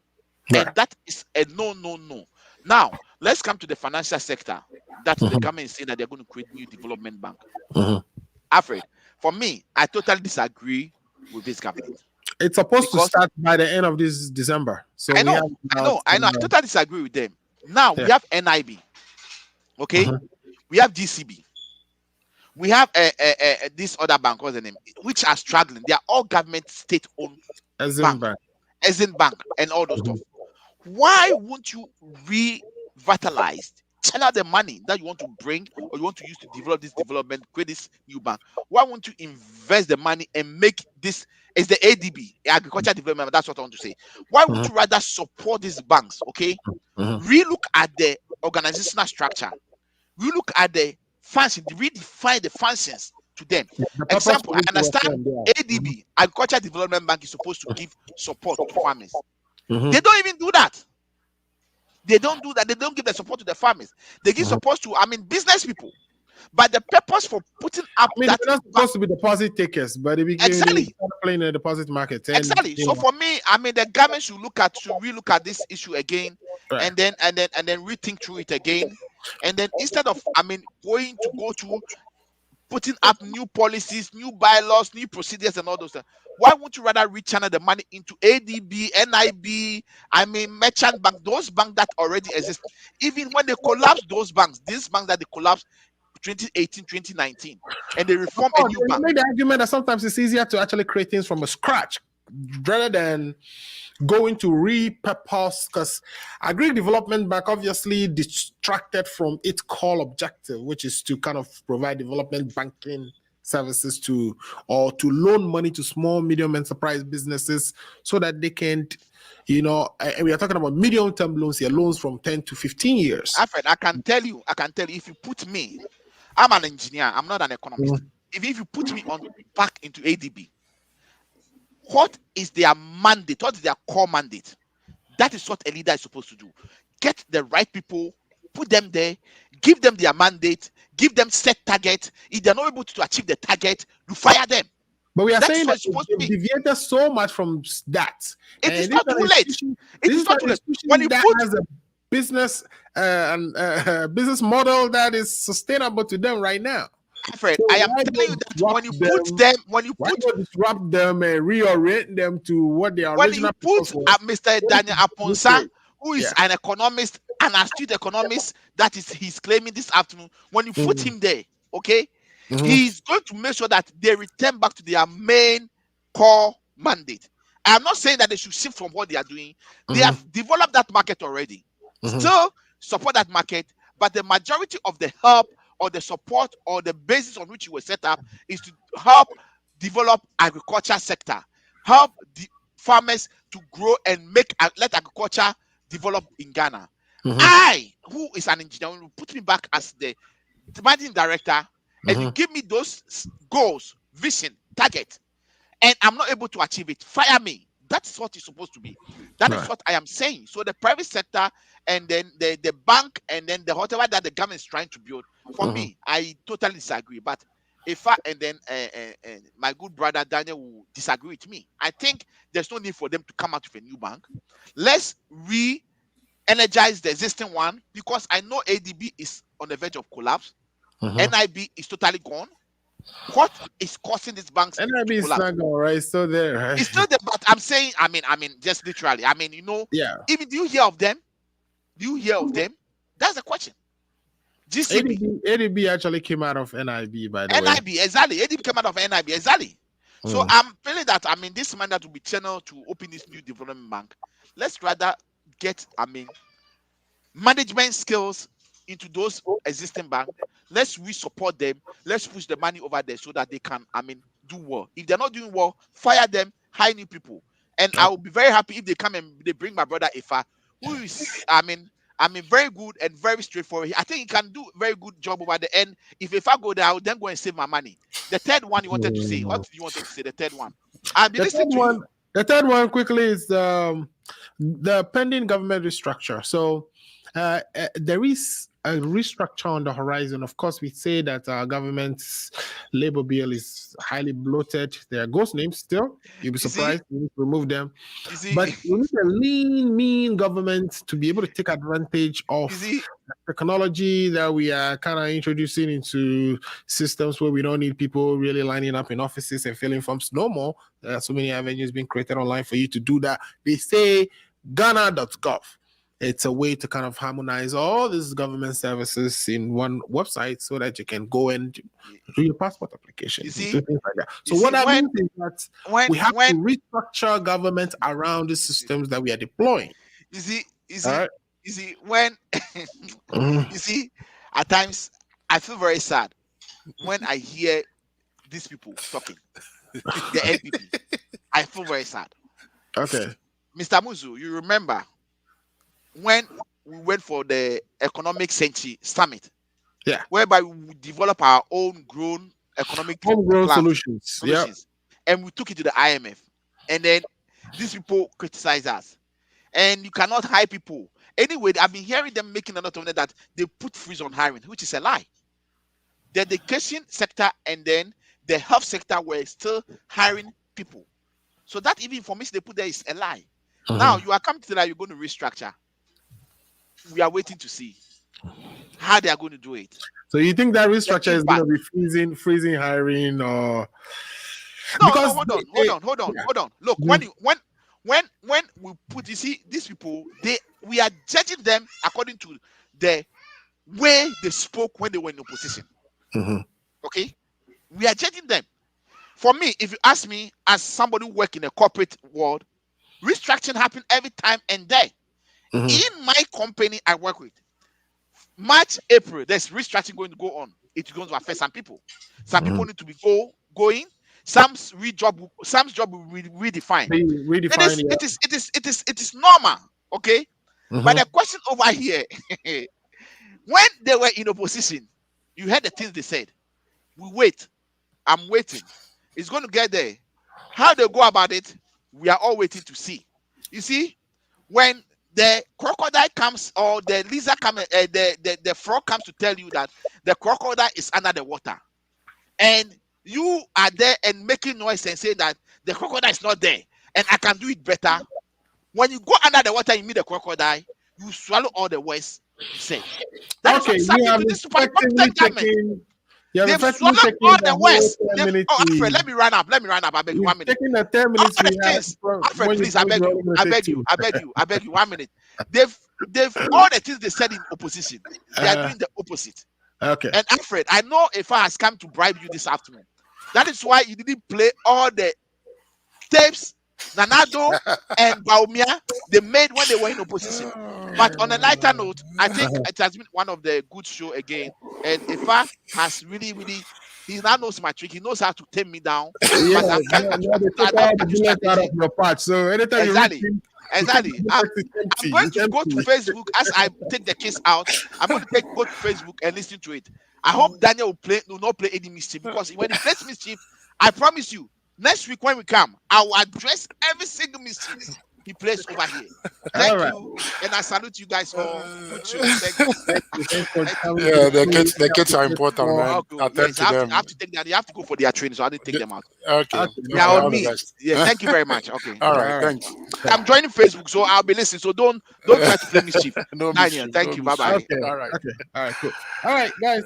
Thanks for hanging Yeah, in there. And that was Paul Paul. Sosu. He has to go. But Daniel, Yes, sir. I've been trying to get you in for a while. Sorry, I think today my day has been rough a little bit, but I think It's I'm back okay. now. All right. All right. All right. So I think what you did not address was the private sector development piece. So just like Paul did, if you can take all three for me. So, I mean, the government has made a lot of noise about, not necessarily just noise, but you can also see it in industries or companies that are springing up under the 1D, 1F. They want to continue to support that. But again, when you look at allocations in those areas, you're disappointed. So, again, it is where are we just supposed to be reading the words, or we should be looking at, what has been allocated to those areas. But I know perhaps maybe you are going to also say that it's a private sector led, so you wouldn't see much of allocations in budget, right?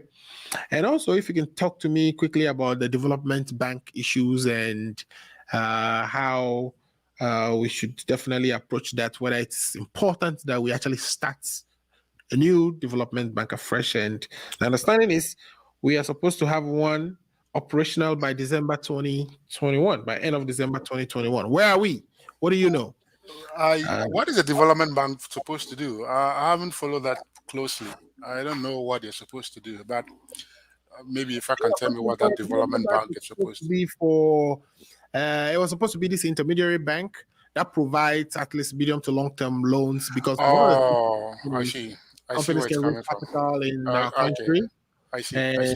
and the rate is really high. So if they get a reduced rate from donor partners or other participants in that, and so that companies can get it 15 to 20, 30-year loans and start significant projects. All right, I see where that's coming from. Mhm, So let me pick the private sector one, like you said. Yes, mhm, government office machinery is just to facilitate that. Right now, the banking sector was recapitalized, and the banking sector is strong to be able to take on these financing activities for the most part. Right. So the banking sector, the allocation that were made to them, I don't think they've exhausted it because there are so many companies that are still going through the phases of the different processes and the financing that has to be given to them. So yes, you won't see a lot there because a lot has been put in there initially, and now the banks are prepared to take on that, and they are vetting them, and they are taking them through, the internal processes before a loan is given, are doing all the risk assessment and everything. So I think that approach for me is the best way to go, so that people don't make it look like this is government money, free money. No, if you don't pay, the banks will come after you. So that for me, it's in order. The development bank, the issue with the development bank is what we'll probably call a market failure, because the market is not prepared to lend you long-term loans. And like I tell you, every business, once you start a business, it doesn't take 5 years, 10, sometimes even 10 years for the business to start, flourishing. They are painful points. They are painful growth points that a business has to go through. Sometimes your first 4 or 5 years, you are not even making a lot of profit. You are just, out there, trying to get your feet into whatever industry you've come into.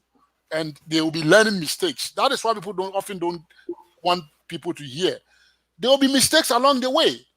If you don't make the mistakes, how are you going to build upon them? The good thing is that as you are on that journey, there is this advisory business support system that gives you, some advice along the way. You make mistakes, but the mistakes should not be terrible. That would drag the company down. But mistakes are okay. We should be okay with mistakes. Right. These companies will make mistakes, they will get over it, and then with time, they'll build their feet in whatever industry that they find themselves. So, let me rudely interrupt you here, which I appreciate that I'm doing, but Efa has to leave us. So okay. You and I, if you don't mind, me and you can hang out after Efa is gone. So Efa, quickly address this for us, and then you can take a leave of us. So the areas we are looking at is the private sector development, robust financial sector, example being the development banks, and then also the pending government restructure. Like Paul is saying, this is probably going to end up in layoffs, perhaps. So what are your takes on those things? Or what is your take on those things first? And then your last word, then you can leave us. Yeah, thank you. Unfortunately, I have to, but it's important. Yeah, so I made comment on government. Our policy when it comes to private sector and job creation. So it's still the same thing. We don't believe that government should be too much involved in, companies and all these kind of stuff. Just the basic ones that are necessary to put us out there. So it is important that we go that channel and support private sector to be able to employ and all that kind of stuff. Now, when it comes to the development banks, I I don't really mind the multiplicity of it, but I don't also want to see a situation where maybe when it comes to the agri sector, we have more than one, and then they are kind of not functioning properly. So I would want to see as many as we can development bank, but specialize them, resource them, and make sure they are functioning as such. It is very important. Sometimes you see a duplication of some of these things and you don't really get it. But government, and they sit down and they come up with, we want to do this, and some of it is political, some of it is purely management, and that is what they think the way to go. And so that is how it should be. So the goal to be efficiency. The goal should be really specializing if they are into, infrastructure development. Then we know that we focus on that area. If they are into, market women and supporting them, small loans for whatever, you define them. You make sure they are working. I agree with what Daniel said. The issue is not they make mistakes and kind of come back, but it is like you follow them and make sure that they are functioning as we wanted them to be, or as we intend creating them. So, for instance, existing ones, if for some reason they are not really doing, or they've shifted them from their core mandate, bring them back and let them focus, because there's a reason for which they were put there. It is, you see, whatever they are doing now, we know they will do that. That's why we define them, and the law says, be in this area, do this and do that.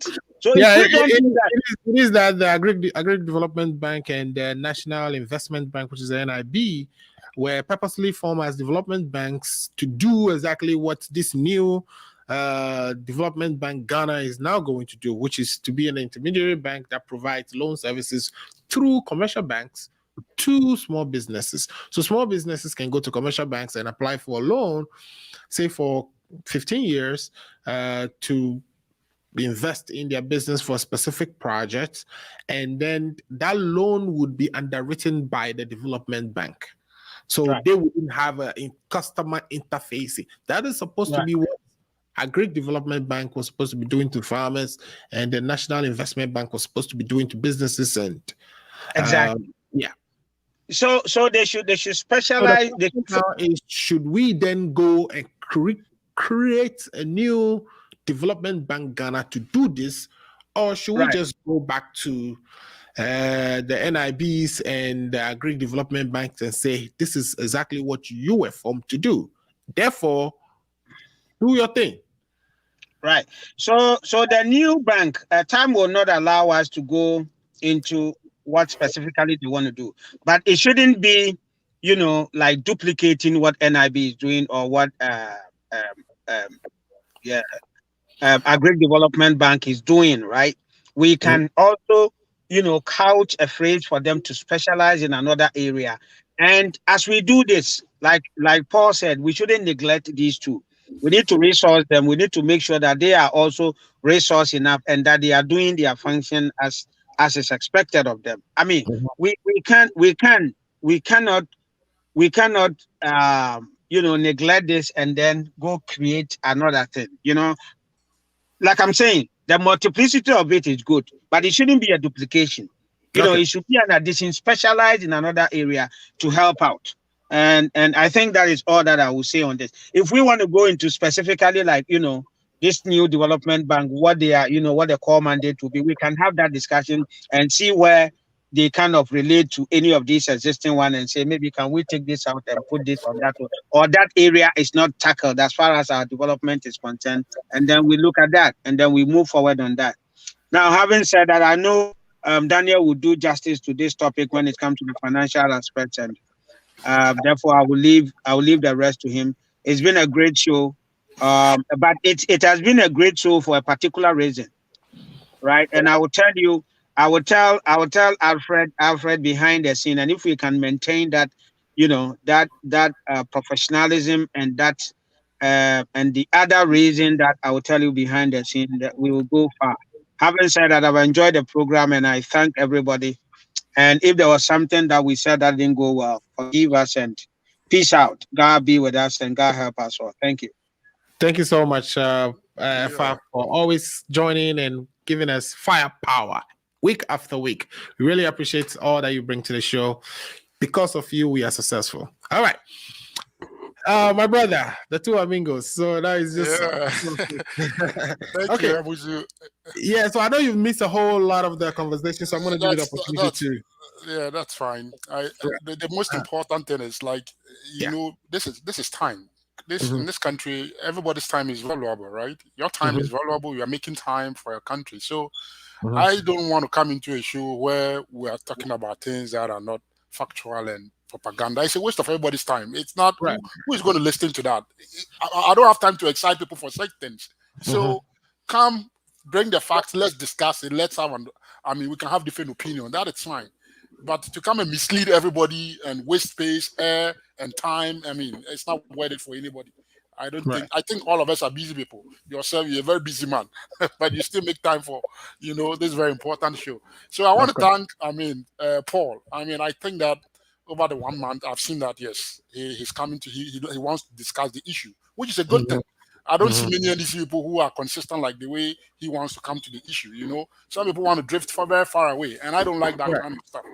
So it's well and good for him wherever he is. I congratulate him on that, and I know, he will do great in his party. I know of him and one other person called Kingsley and some other people that are very, cool level-headed people.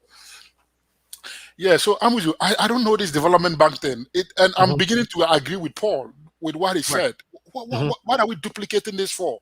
The thing really is that the Greek Development Bank at some point realized that, loaning money to farmers, 15 years loans and long term was not profitable for them, you know. So they altered, you know, their original purpose for which they were formed to now go into the juicy deposit taking activity and engaging with clients, which is now what they are formed to do. But they've done that over the years. Their entire institutional framework is now built around interacting with clients. If you're telling them to be development banks now, they have to close all their branches, which means we have to get other banks to take off those assets. And so the question is, wouldn't that be disruptive to the current business model they have that they are practicing that is making them sustainable right now? And versus just going ahead and creating a new bank wholly reserved for that purpose, which wouldn't need structures. You wouldn't see it in every corner of the country because it is an intermediary bank. Its clients are banks. You know, that further on will lend to small businesses. Yeah, I got it. I think that rationale makes sense. And this is, you see, you have to be this is what I say, the business environment change, the landscape change. So as you're in business, if you had a certain idea and then you go in there and the landscape has changed and you need to adapt and survive, so be it. Because eventually you need to account for the monies that have been given to you to run the, you know, and you need to account to your shareholder. So if that was the reason why NIB and those people shifted and practically they've been able to sustain the bank, then so be it, right? It's not as if they've collapsed the bank. They've been able to do that and they've survived. And they've kept people, employed people, and contributed in those different areas. So be it. So I don't have a problem with that. But then in establishing another one, we should be asking ourselves, how come the NIBs and all the others couldn't stay? And what is the guarantee that this new one will also stay? This one is not going to also flip into exactly. So I think that is where the act and science of making this decision comes in. What is the data? What was the context? What was the environment? What has changed over the period? And I could say that over the period, what has changed is that technology has come. Things that before we couldn't assess people's risk. Now tools are available for us to be able to collect data and assess people, right? And be able to risk profile people in a better way. So the environment has changed in that sense at one level. The second level too is that we've already made a decision that we are going to be having industrialization, right? And some of this one district, one factory are coming up. And eventually they will need financing, right? So if you need financing, then this bank coming on top of that maybe makes sense. And we are in an after environment now too, right? So which means that by necessity, we need to be thinking long term and supporting our companies long term so that they can build that capacity to be able to take advantage of the after environment. So maybe given these factors, I will say, okay, it's probably not likely to fall into the same, scenario or the same trap like the NIBs did. So the thing is that interacting with the banks, like say being an intermediate bank, it's a good thing because this is what we call a market failure. Because when we say market failure, you would have expected that the bank should be able to do this naturally based on their business model. But the marketplace doesn't allow for that. It doesn't create an incentive for that. Because the risk is so much high that you're going into the long term and you're locking capital. You see the problem. You're locking capital long term. The banks don't see that. So again, it pulls us back to whether this is even a sustainable structure to start with. Because if they themselves, the new bank, the DBG, would not at some point come to the realization that loaning to small businesses on a long-term basis is not sustainable and change to now become a deposit taking. Because if it was doable and it was profitable, who would have been taking advantage of it? But yes, so the difference here is that this bank coming in, it's coming in for that objective. So I don't think if the overriding objective is to make profit like the existing one, then I'm afraid they're in the wrong place. I see them more like coming in to be supportive. They are not too much expected to make the same profit or have the same pressures of making profit and delivering profit to the They have a different mission. Exactly. So in that sense, the pressure to be on them to deliver profits to their shareholders is not going to be demanding on them. And therefore, because their mandate is slightly different, that we know this sector is a very tricky sector. If you want to be profit making, you will never get into this long, arm of the market and learn long. All right. So government is prepared to take on that risk. That I'm the government, I'm going to absorb the risk of lending long by establishing this bank to do that on my behalf, so that the banks don't have to worry about that risk, that it doesn't make a business sense for them to take. And I'm going to do this through an independent institution that will be responsible for It is a World Bank supported program as well. They are contributing some of the seed capital for it. I think the initial $250 million that came into it was so that it doesn't make people look like it's government giving me free money. You are going through the same banking system, going through the same rigorous, application process, the same risk profiling process. And for me, that gives it some structure and isolate it from this, idea of where people think that when government gives you everything, it's freebie, it's freebie. No, there's nothing like freebie. If government does that, there will be a point of accountability. Like I was telling Paul, when government gave us water and food, you thought that money was free. No, eventually somebody will pay for it. If not you, your children or whoever your grandchildren are, they will be responsible for the bill. So don't look at these things in simple terms. Be wide open and understand how the system works. And let's look at restructuring. I want to hear what you have to say about that before you leave as well. Government is going to be changing or kind of having a way to reimagine how services are delivered, how government services are delivered, how to position its current workforce to effectively deliver mean, lean, save cost, etc. What does this mean to you hearing these things? Does it translate to you like what the aftermath of restructure, which mostly leads to people losing their job, especially in these times where, of course, there are there's so much technology, a lot of even administrative works are being taken over by process robotics, where those mundane workflows that requires you to download a spreadsheet here, load it up here, something that you have a whole university degree holder sitting in an office to do, you can now program it so that the computer on clock, you can set trigger moments, whether it's time or whenever an update happens somewhere, automatically initiates the workflow and end it without any human intervention. And what this leads to is people losing jobs. Is that how it translates to you as well? Yes, on the surface, people, that is what it sounds. And it reminds me of the argument when we were in this country and IT was going to take over. Everybody said, people are going to lose jobs. So you see, there are some conventional things that in your mind is very conventional, but once you get into the details of it, it's not it's not as clear A, B, C, D the way you talk about it, So I think they will get there too, because people will think they are going to lose jobs, but people will adjust. These are human beings. Human beings adjust to the environment. They are going to adjust. Today, adjustments sometimes have to be helped by the government, where people are retrained, because it's not easy. It's not like a switch. You just now all of a sudden update your skills. You are very, very, spot on. That was one of the things that in this country it led to some political ramification, because the original, what we call blue collar jobs, right? Blue collar jobs. At the time that those jobs came up, it was the industrial time, and people were employed in the manufacturing. And now all of a sudden we have this Ohio. You can see the Ohio exactly, and those places are.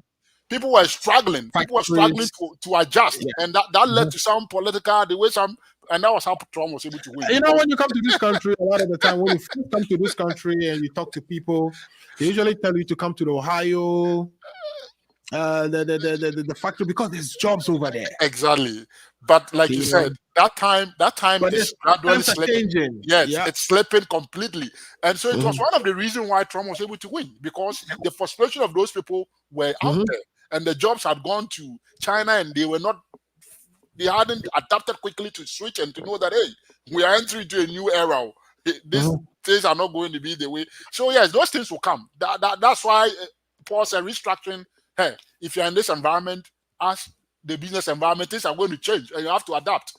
So yes, some people will lose their jobs. Depending on those that are quick and are smart and they know the times that we are in, people will start getting retraining themselves and adjusting themselves to be able to compete for whatever existing jobs are out there. So yes, no restructuring comes at free lunch. It comes with some cost, and you have to know what time it is that you are in, and then try and adjust yourself. So I think that yes, it's going to happen. But the one thing that I love is that technology. Our people are beginning to understand that technology is our way to go. And for me, I like that conversation. Not because government can do it all, no, but just the fact that people are becoming conscious that this is something we all need to pay our mind to, and people are beginning to see the convenience, the benefit. That alone will create a lot of good entrepreneurs in Ghana, people who naturally can do their own stuff. You, Amuzu, I'll not be surprised you'll be here and you'll be running companies in Ghana. You'll be running business in Ghana because technology will make it so easy. You don't have to be there. You can be here and monitor everything that is going on your business premises. And I think for me, that is healthy. It's going to make us here export opportunities to our people down home by creating jobs for them. Because we can monitor what is going on, we can watch what is going on, we can see it if we have the systems in place for them. So I think it's good. Technology-wise, that restructuring, government, the way government services get provided, for me, like I always say, it's not that customer service is something that is bad. It's a bad thing in Ghana. They don't know how to provide customer service. When you're providing service to you, it's as if they are doing you a favor. They don't know that it is you. But that's going to take a lot of training and retraining. Yeah, we need a lot of psychology to change that perception and for people to realize that definitely. It is the fees of these people that pays you. So meanwhile, the jobs are not there. So when you get one, instead of you doing your best, oh my goodness, you treat it as though you're doing people favor. And this is why I usually tell you. You see, sometimes travel gives you some wide exposure. If I hadn't traveled and somebody was telling me these things, it's even though I can appreciate it in theory, in practice, I wouldn't see where that is going. So sometimes I don't want to blame our people too much. I think we have to help them. I think it's the family nature of our relationships too. I think Pato is watching from Ghana. Healthy conversation so far. Okay, Pato, thanks for watching. Share the links so others can watch as well. I think it's the tight family relationships we have as well, where you're not gonna fire the person. You're like, you're thinking about all kinds of other things that would happen if you had to take the decision to fire them, right?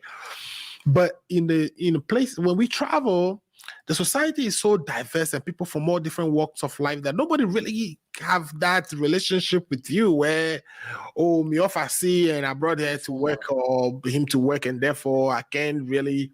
You are fired immediately if you are not performing, And that probably is the bedrock on which what we experience here is able to survive on. But the one in Ghana is surviving on the fact that the way you even gain the job is through somebody you know. I agree. That is also a big factor. That is a big factor. But I think with technology, maybe we can dampen some of those, factors, and then because at that point, I mean, like I said, if we can track everything that is happening on the job side, right? We can see what is going on, and we are human beings. We need controls. The way I see our environment, if you had a CCTV camera watching on somebody doing this job, a Ghanaian, I can assure you, you will get the best out of him. Right. It's just human nature, But if you don't put those, they just have to know that they are being watched. They are being watched. They will do what they have to do. I mean, one or two people will still be bad, but it will reduce the incidence of theft and so many things. It doesn't mean that they wouldn't be theft. Of course, we are not trying to eliminate the risk. We are trying to reduce the risk to a acceptable level. You get what I'm trying to say? Right. So we have some inroads to do there, and I think that, and I'm excited because I when it comes to IT. And it comes to the NDC side, I'm not too worried because I know the NDC, John Mama understands that sector. And he's very much into it. So if in the future, John Mama becomes a president, I know that concept will still go on. You know what I'm trying to say? And that is the assurance I usually want to get from all political parties to see that they have a future program that assures me that, hey, in the future, we're not going to leave this thing because I know that is the future. And if all parties are on board, then it gives everybody the comfort that, okay, all parties understand the times in which we are in and they are prepared to go that route. So be it. And that gives me a little bit much more comfort that, okay, it is not a one-party thing. It is something that regardless of which party wins power, they are still going to pursue that course of action. Okay.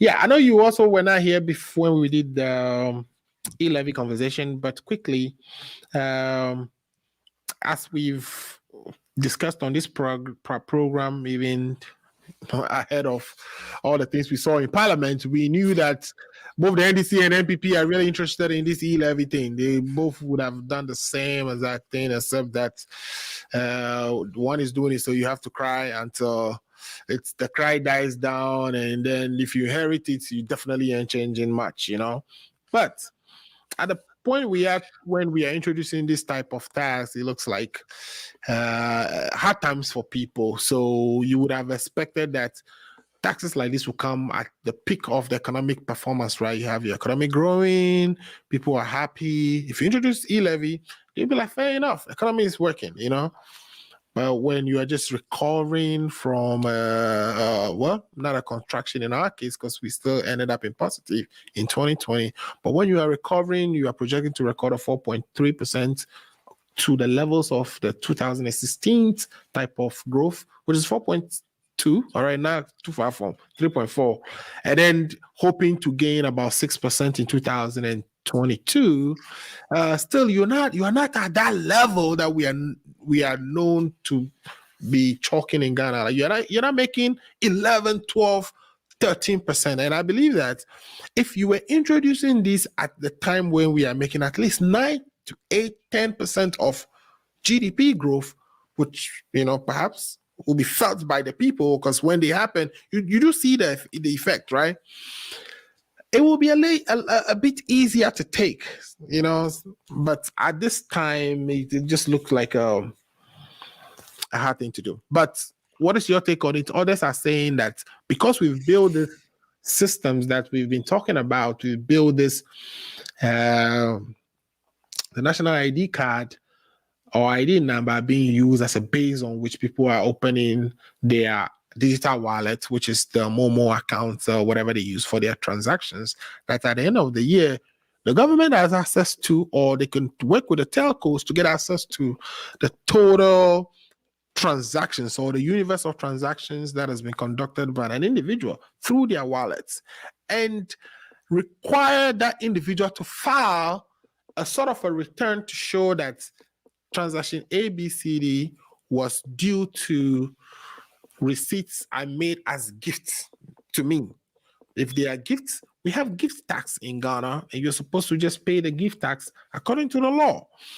If they are business transactions, you would have to pay taxes based on the business to which they relate. So we can collect taxes on Momo transactions and perhaps other bank transfers without necessarily imposing just a 1.7 flat rate on every transaction. That even it will make it more progressive this way, because you can vary the tax depending on what a transaction. To be honest, gift tax is more than 1.75% of the transaction value. If it is business, if it's related to other businesses, then you can count on all kinds of other things coming in, like VAT and all the other things we are supposed to be collecting on those business transactions to start with. So just slapping a 1.75% is kind of lazy, and that it is not a well or a deeper it's heuristic sort of analysis, and it's not using the second system thinking, which is more slow, more methodic, and evaluating of all the options and the components in order to arrive at a good decision. Yeah, I'm with you. I think some of those argument holds in theory. Those are very good arguments to make, and this is where sometimes I speak to practice and theory. Right? There are some things that in theory looks very appealing. It looks very okay, but in practice, you don't get them one to one. You get what I'm trying to say? It's just like speak to any econometrician. When you want to build an econometrics model, they will start build a very flamboyant theoretical model and lay it out. But once they start getting into the data collection and affirming or confirming whatever theory they had in place, they start seeing challenges and they start revising the actual or final model that will be put out there based on the data that they're seeing. So yes, if we said gift tax, I mean, Amuju, on an electronic platform, somebody know you're going to charge them a gift tax. Who's going to send something to somebody and label it gift? So you see the No, practical, but if it is not gift, then it's something else, right? right? Which So how are you going to know that? Yeah, so that's something else would also have its tax category. For instance, if it's a business transaction, then I know. I'm speaking. So I'm speaking to the different category. Like you said, if it's not a gift tax, then it must be something else. Yes. How are you going to know that it must be something else? How are you the going to know person that? have to disclose it. That's why you're putting the onus on the person to disclose it. Okay, they have to file their tax return telling you that of the $60,000 that flew through my account, 20% is gift. The other percent is business. Because if it's not gift, it's business. If it is loan, then you have to state it's loan. And then we would then tax those various activities. Why would it be taxing somebody who's just getting loan? Yes, I think I see your point. Amuji, this is where you are an accountant. This is where the accountant comes in, because you now have to configure systems. Those systems, you have to make sure that, the people who are going to be down there implementing these things have systems that are configured to be able to categorize all these different transactions. You see the practical difficulty that we are talking about here. So you do a tax form and you put it on it so that when the individual at the end of the year is filing their taxes and they report their total Momo transactions, they just do those breakdowns and check that is one aspect. But I'm talking about, because how you are going to collect this money eventually, right? From somebody, maybe the banks or whoever owns that platform. They will have to configure all this platform for all these different things. And then let people choose the option. The money comes at the end of the year. So basically, it comes at the end of the tax period, right? The tax period to which you file, then the government will bill you towards it. When they bill you and you did not pay, I have thought, so for instance, if they bill you did not pay, then it goes to become a late payment to which the government should have a way of managing those late payments. Whether you can renew your driver's license or you can renew your IDs because you have late payments in the system and etc. And they even use those late payments. I've seen so many different states that to determine the late payment fees based on specific projects that they want to target. They can say 2% of late payment fees goes to Get Fund. So there is just so much that could be considered in all this, So yes, like I said, this things, like, they are still not off the table, because this is just the initial policy proposal. It's about the implementation of, putting all these systems in place, right? Because you are not just going to say the way you are saying. You have to follow it up with some other, steps that has to be done. So what I know in tax is that sometimes, because of this complication, they will usually have a simple average tax rate, just to avoid all these, very fine details of differentiating things and being exact, and they'll just put a small average across the board to make it easy for whoever is administering that policy to be able to, calculate and collect the money and allow for compliance. And therefore, so it might not be the optimal, but it's just a simple average to just get around all these other issues. So you are also just speaking to the lazy fact, right? The fact that So that is sometimes the idea. Why? So you see that some of the taxes might not necessarily be at the efficient level, like you are saying, because of these things, And so I get where they are coming from. So I think government just thought that, hey, just making a simple 1 point something is going to be easy for me to assess and collect and track and monitor compliance, instead of getting into the nitty-gritties of all these different shades of things, until somebody goes to court and say, hey, you are doing some silly things here. It doesn't make sense. It's against this. And then that will force you to think. That is why I always tell people, do not be afraid when people go to court challenging government. It helps. It's for our own good. So some of these things, some of them will have to come through legal challenges, and then the people will adapt and then begin to implement courts ruling, and it helps the system, and we are all better off for it. So I think, on a very simple level, I have said the rate is high. I think that every policy is subject to calibration. Start from somewhere and then see what the difficulties are with it. See what the challenges are with it. And you're always a government. You can always calibrate. And I've also said that whenever there's a pandemic or there's a crisis, the whole world recognizes that there's a pandemic. A pandemic, of course, is going to come with some cost. That is why it is called a pandemic. So if you run into a pandemic and it comes with some cost, do not seek to recover all the costs within 5 years, 6 years. No, definitely there will be some costs that we'll have to keep because we went into a pandemic, right? So let's be realistic to ourselves. We We cannot sit to realize all the impact in one go. Let's kind of spread it out a little bit. let's tell it, because that is why it's a pandemic. It's going to affect and everybody. that is caring for our people and being responsive to the needs of our citizens. You know, Exactly. So I've told government, hey, take some of the cost of the pandemic. That is something you have to bear. Don't try to recoup everything from the citizens or from the people. We have to live with some cost of a pandemic. Otherwise, the then what is the government point? doesn't have a way to pay for itself, right? You always have to go get it from the people. Yeah, so be a little bit mindful about it, because the World Bank recognize that it's not your fault. It's not any government fault that there's a pandemic. We know that. So we are human beings. Let's be, sensitive to this, and let's engage our development partners. Whoever we owe money, let's engage them. They also know, right? So my only thing is that if you go there, you can't just go and say it's pandemic. You have to be able to differentiate the impact of the pandemic on what you were doing before. Then that way they can trust that, what you were doing before was okay, you were not in the hole, and that it was not the pandemic that really caused you. So you have to be able to justify all this. And if government thinks that indeed the pandemic has caused a lot, you should be able to justify this with ease, unless maybe you were already struggling before the pandemic, and then you can go and justify that, and then that is where you want to put everything on the pandemic. You get what I'm trying to say? I will put a dot on that statement if you're struggling before the pandemic. Yes. So and I think that those are some of the things, but some of the decisions, Amuju, it's not every decision. That is why we call it the political economy. It's not every decision that comes with that economic efficiency. If you were thinking strictly in economic terms, you will look for that efficiency. But no, when in politics there's something they call political economy, you will suffer some of this inefficiency because of political reasons, other than economic reasons. People want to hurry up and take that revenue. You know, political parties don't want to have that much revenue in their head. Anyway, so I mean, it's been great. I mean, if they do what we are describing here, for instance, all the ways of trying to have people to report back maybe periodically of the transactions going through the accounts, and have a way of categorizing those transactions and being able to tax them appropriately, passing the appropriate tax laws, policies, and having regulations to implement those policies. If all these things are properly done, we will then have an efficient country. The reason why I support this thing is what the investor needs is some sort of predictability. But right now, it looks like every budget comes with some sort of unpredictable tax that is going to come, you know. Yeah, the reason why I like the e-tax is that I said, even if not the MPP, any future government will not run away from e-tax. So it's not a question of if, it's a question of when. You get what I'm trying to say?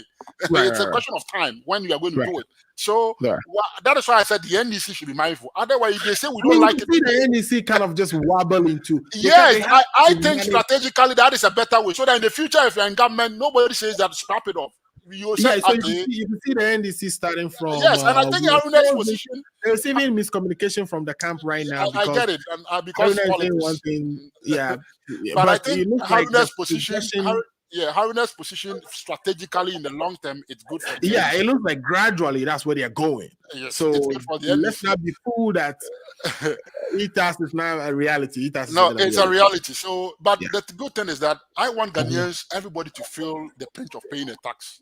That for me, it's my reason why I support this for the most part. Because I think that often when we talk about corruption and we talk about government waste, some people think that they don't. I say I don't care. Right. So even when there's a demonstration to demonstrate against waste and corruption and government waste, and you have independent people fighting and saying, come out and support the demonstration, people sit back and they don't care. Why? Because they are not seeing the direct effect of what we are talking about. They think it's for some exclusive, middle class people who are being charged all the taxes and they can feel it. So it's their responsibility to go and defend or fight against that corruption or join that demonstration. You get what I'm trying to say? So I think that this will begin to force people to think that, hey, and if government is not doing your project, or you are not, people don't have the money. So I mean, even though we want to show them some lesson, this is a very hard lesson for us to show at this time when we are trying to recover from some pandemic. I can tell you that nobody has ever introduced a lot of inequalities where people are not necessarily able to work from home, like perhaps you and I, but have to go back on the street every day and put themselves at risk at catching, COVID, and at the same time, the government is squeezing the last monies they get in their pocket through some transfer. So it's just the timing is kind of really bad, you know. Yes, the timing, regardless of any time that you introduce this, people will have the same argument to raise. Do you remember VAT? VAT had the same argument from the MPP side that things were hard, this and this. Regardless of any time, I've never seen any time in the history of Ghana where everybody has said, "Oh, we are okay." Every time in the history of any political party, people say we are struggling. So, at what point are we going to say people are not struggling? Let's put it. So, as for that, I don't even want to go into that. At any point that you put it, this same argument will come up again. So, It's not new. Have you ever, since you were a young guy, have you heard of anybody who said in any government that ever lived that you saw that we are okay? That generally things are okay. Even when things were okay, the politicians on the other side will create difficulties and say things are not okay. So I think a good way to wrap all that up is change is difficult, and it takes a lot of skill. It takes a lot of work to actually manage change effectively. So hopefully our prayer that our government will find it within its setup of skill sets that they have at the government, within the government machinery, and maybe within ministries, and even maybe in opposition, to help manage this change in a way that makes it acceptable. And can I add something before you go? Yeah, sure. You see, there was this probe that I thought was one of the best probe I've ever seen in this Fourth Republic. The probe about the health minister and the vaccine. You saw how that probe went on in Parliament, and the cameras were there, and they were questioning the minister, and the people who were on the panel, they just did not come to do propaganda. They came prepared, and they were asking real, you could see that, yes, people were serious, asking accountability. Oftentimes, that is the problem I have with our Parliament. You see, that the signaling of what they did with that minister, if they keep doing that over time, and they can invite institutions, not blame it on politicians, invite public servants to come and sit down and question them on how they are spending money in their institution and what they are doing. If they do that over time, and the Parliament can get time to do that, I tell you, people will start sitting up. I mean, this is the best thing to actually have that happen, because we have sort of a hung parliament where we have 137 on each side with one independent. So if there's any time in our history that we can actually get to experience more of that, this is the time. Yes. We've seen even look at the fight over the budget, right? So like I said, it's a good time for that to actually happen. So I'll encourage the House, please keep to that and do that consistently for the Ghanaian people. That way, you see, sometimes it's not just even jailing the people, just putting them before the cameras and letting the whole world know what they're doing. I mean, if they committed an illegal act, they should definitely be jailed, right? I get it, yes. But I'm just speaking that just even beyond jailing people, just that act alone. Yeah, it has kind of put the fear into people who would say, hey, I would have to go face a very robust parliament to answer questions. And I don't want to do that looking at the examples from my other colleague ministers, and kind of serve as a deterrent. And then the politicization will be out, because people can now see that you are asking the question, and whoever is answering them will have no choice than to provide the answers. So I think that we need more of that, and I want to urge Parliament to keep more of those things and let the media be there to cover it. Because think about it. Look at how election 2012 petition and even the 2020 petition, when they broadcast it, these things have some psychological effect on people. So the value of it, if we can keep doing that and holding public officials accountable and having this camera, I think that the value of that will be great to our country, and people will be beginning to sit up and know that, hey, tomorrow I can be called to that big house to answer to questions, and it's not going to be a child's play sitting before these big men and they're asking you all these questions and you need to answer to it. So I will encourage Parliament to do more of that, and that should bring some of the accountability questions to bear that we've been asking. We've been approving this budget. How do we know, how this money was spent? Who tracks that? Who even monitors that? The Ghanaian people can't see that, and that has always been the problem. Right. So how can Parliament help us to be able to track the things that you have approved, for us to know what is going on? Maybe sometimes, for all you know, you are doing a genuine job. They've been doing it, but I guess what you are asking for is, and so for me, if you ask me, I'll say the whole restructuring of government shouldn't just be looking at, the technocrats, right? But looking at our whole setup. The parliament itself, the various committees, and what type of reporting should be happening in each of those committees? What should the report contain? What appropriate levels of communications of this report should happen? Even how are these reports communicated? These meetings and these committee hearings that they conduct, how should they be set up? Format of those presentations itself, right? Because sometimes it become so contentious, you don't even know what's going on. People are just screaming at each other. But these things should all be looked at so that we are not just the work product from those hearings can help us really understand what is going on, can help us be better decision makers, because then we know how our resources are being spent. We will know, because of the structure of reporting that is required right off the top, are you disclosing this and that to me? How often are those disclosures made? If we don't invest in this, these are going to cost money too. If we don't invest in these monies, we'll continue to see the chaos we see now, where at the last minute of budget negotiations, there are political maneuverings as to whether we have the numbers to reject it or that. And if we reject a budget, I mean, the impact on senior citizens who are taking pension. I mean, there's so many impacts that you should consider about rejecting the budget. So why are we now working behind the scene within a framework, a structure that enables better decision making? So I think that should be part of the government restructuring that should happen. And not only the one we always see where they go and look at technocrats and fire some of them, and et cetera, et cetera. Yeah, Amu, so I think it's a good one. I like the debate on this particular budget in Parliament. I followed it, and I think the minority came in strongly. And this is what I would encourage. I mean, it's all for the good of the country. Come in and state your position and let people know what you think. And I think that also puts government in check. That way, next time they're bringing a budget, they'll think twice, right? They'll not just come in bringing a budget to a house that doesn't scrutinize it and just give them the pass. So this thing, it has some medium term, control effect on everybody who is working in the government space. I mean, knowing that whatever I'm putting in the budget is going to be scrutinized very well in a very public space, and Parliament is going to come strong at it. So I think that kudos to the minority and the majority. I've enjoyed what has happened in Parliament in terms of the rejection and the approval.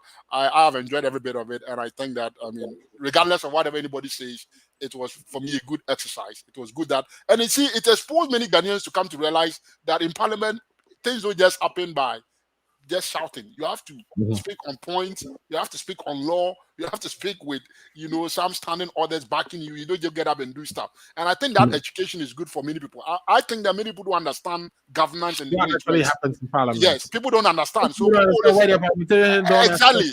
They don't have to you have to go through all the standing orders. Right.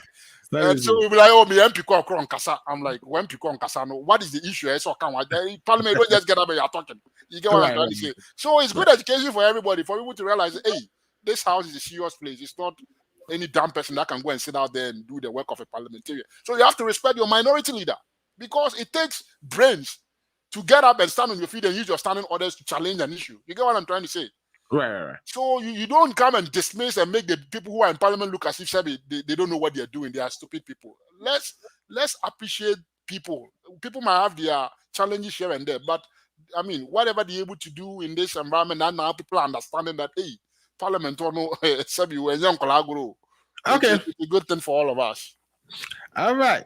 Thank you so much. And today has been wonderful. Thanks for joining. You went through 3 different iterations of views. You went from your car to your room to your green screen, or so you can contribute to this program and continue to support its growth. We really appreciate everything you do for us, Daniel. I fixed your name on the flyer later on and posted it, so now I know. Sorry for screwing it up to start with. I really appreciate everything you do for us. Thank you. All right. Thank you, and see you. All right. So for today's show, that's it.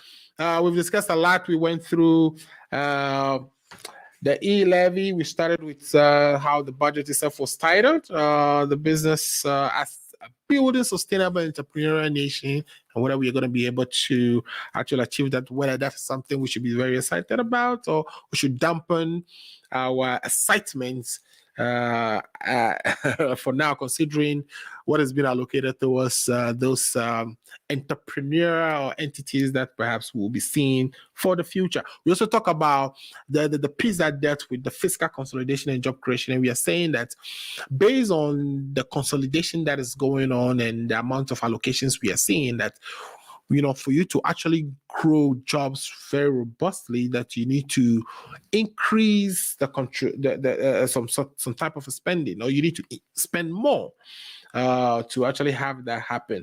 And then we looked at the broad underpinnings, the broad economic objectives of the 2022 budgets, and of course the medium-term goals that we have as a country, and some of which are that we will do debt sustainability, which means pay down some of our debts, making sure that we don't continue to take on more. And in this particular budget, the government stated that they're only going to go for 750 million. But they reserve the right to go for another 750 million as time goes on. And we have also discussed difficulties with consolidating or consolidation, and at the same time, revitalization. And it fits into this whole issue of fiscal consolidation and job creation, right? How are we going to contract at the same time, provide jobs? And then we touched on private sector development, which government is saying they needed a robust private sector to actually discover the opportunities that will be brought on by our membership, or our being the headquarters, or our being the country that is hosting the Africa Continental Trade Free Trade Union zone, sort of, or area. And also the banking sector, what we are going to be doing in terms of the development banks, whether we should actually start a new development bank, or we should go back to the NIBs and the Agri Development Bank and restructure them. But then even that idea, one of the things we touched on was whether it makes sense, because then it means Agri Development Bank and NIB, which currently now have client-facing the organizational structures, would have to then spin off those already existing structures that they're invested in, and finally the restructuring that is going to be occurring in government, whether it's going to just mean laying people off, or whether that should actually be a thorough look at how government itself is structured, from the executive, the presidency, all the way through the legislature, the judiciary, etc., all the way through the technocrats, so that we are lean, mean, and able to save on government service delivery, taking advantage of technology, etc., etc. Well, that has been the Ghana Agenda for today.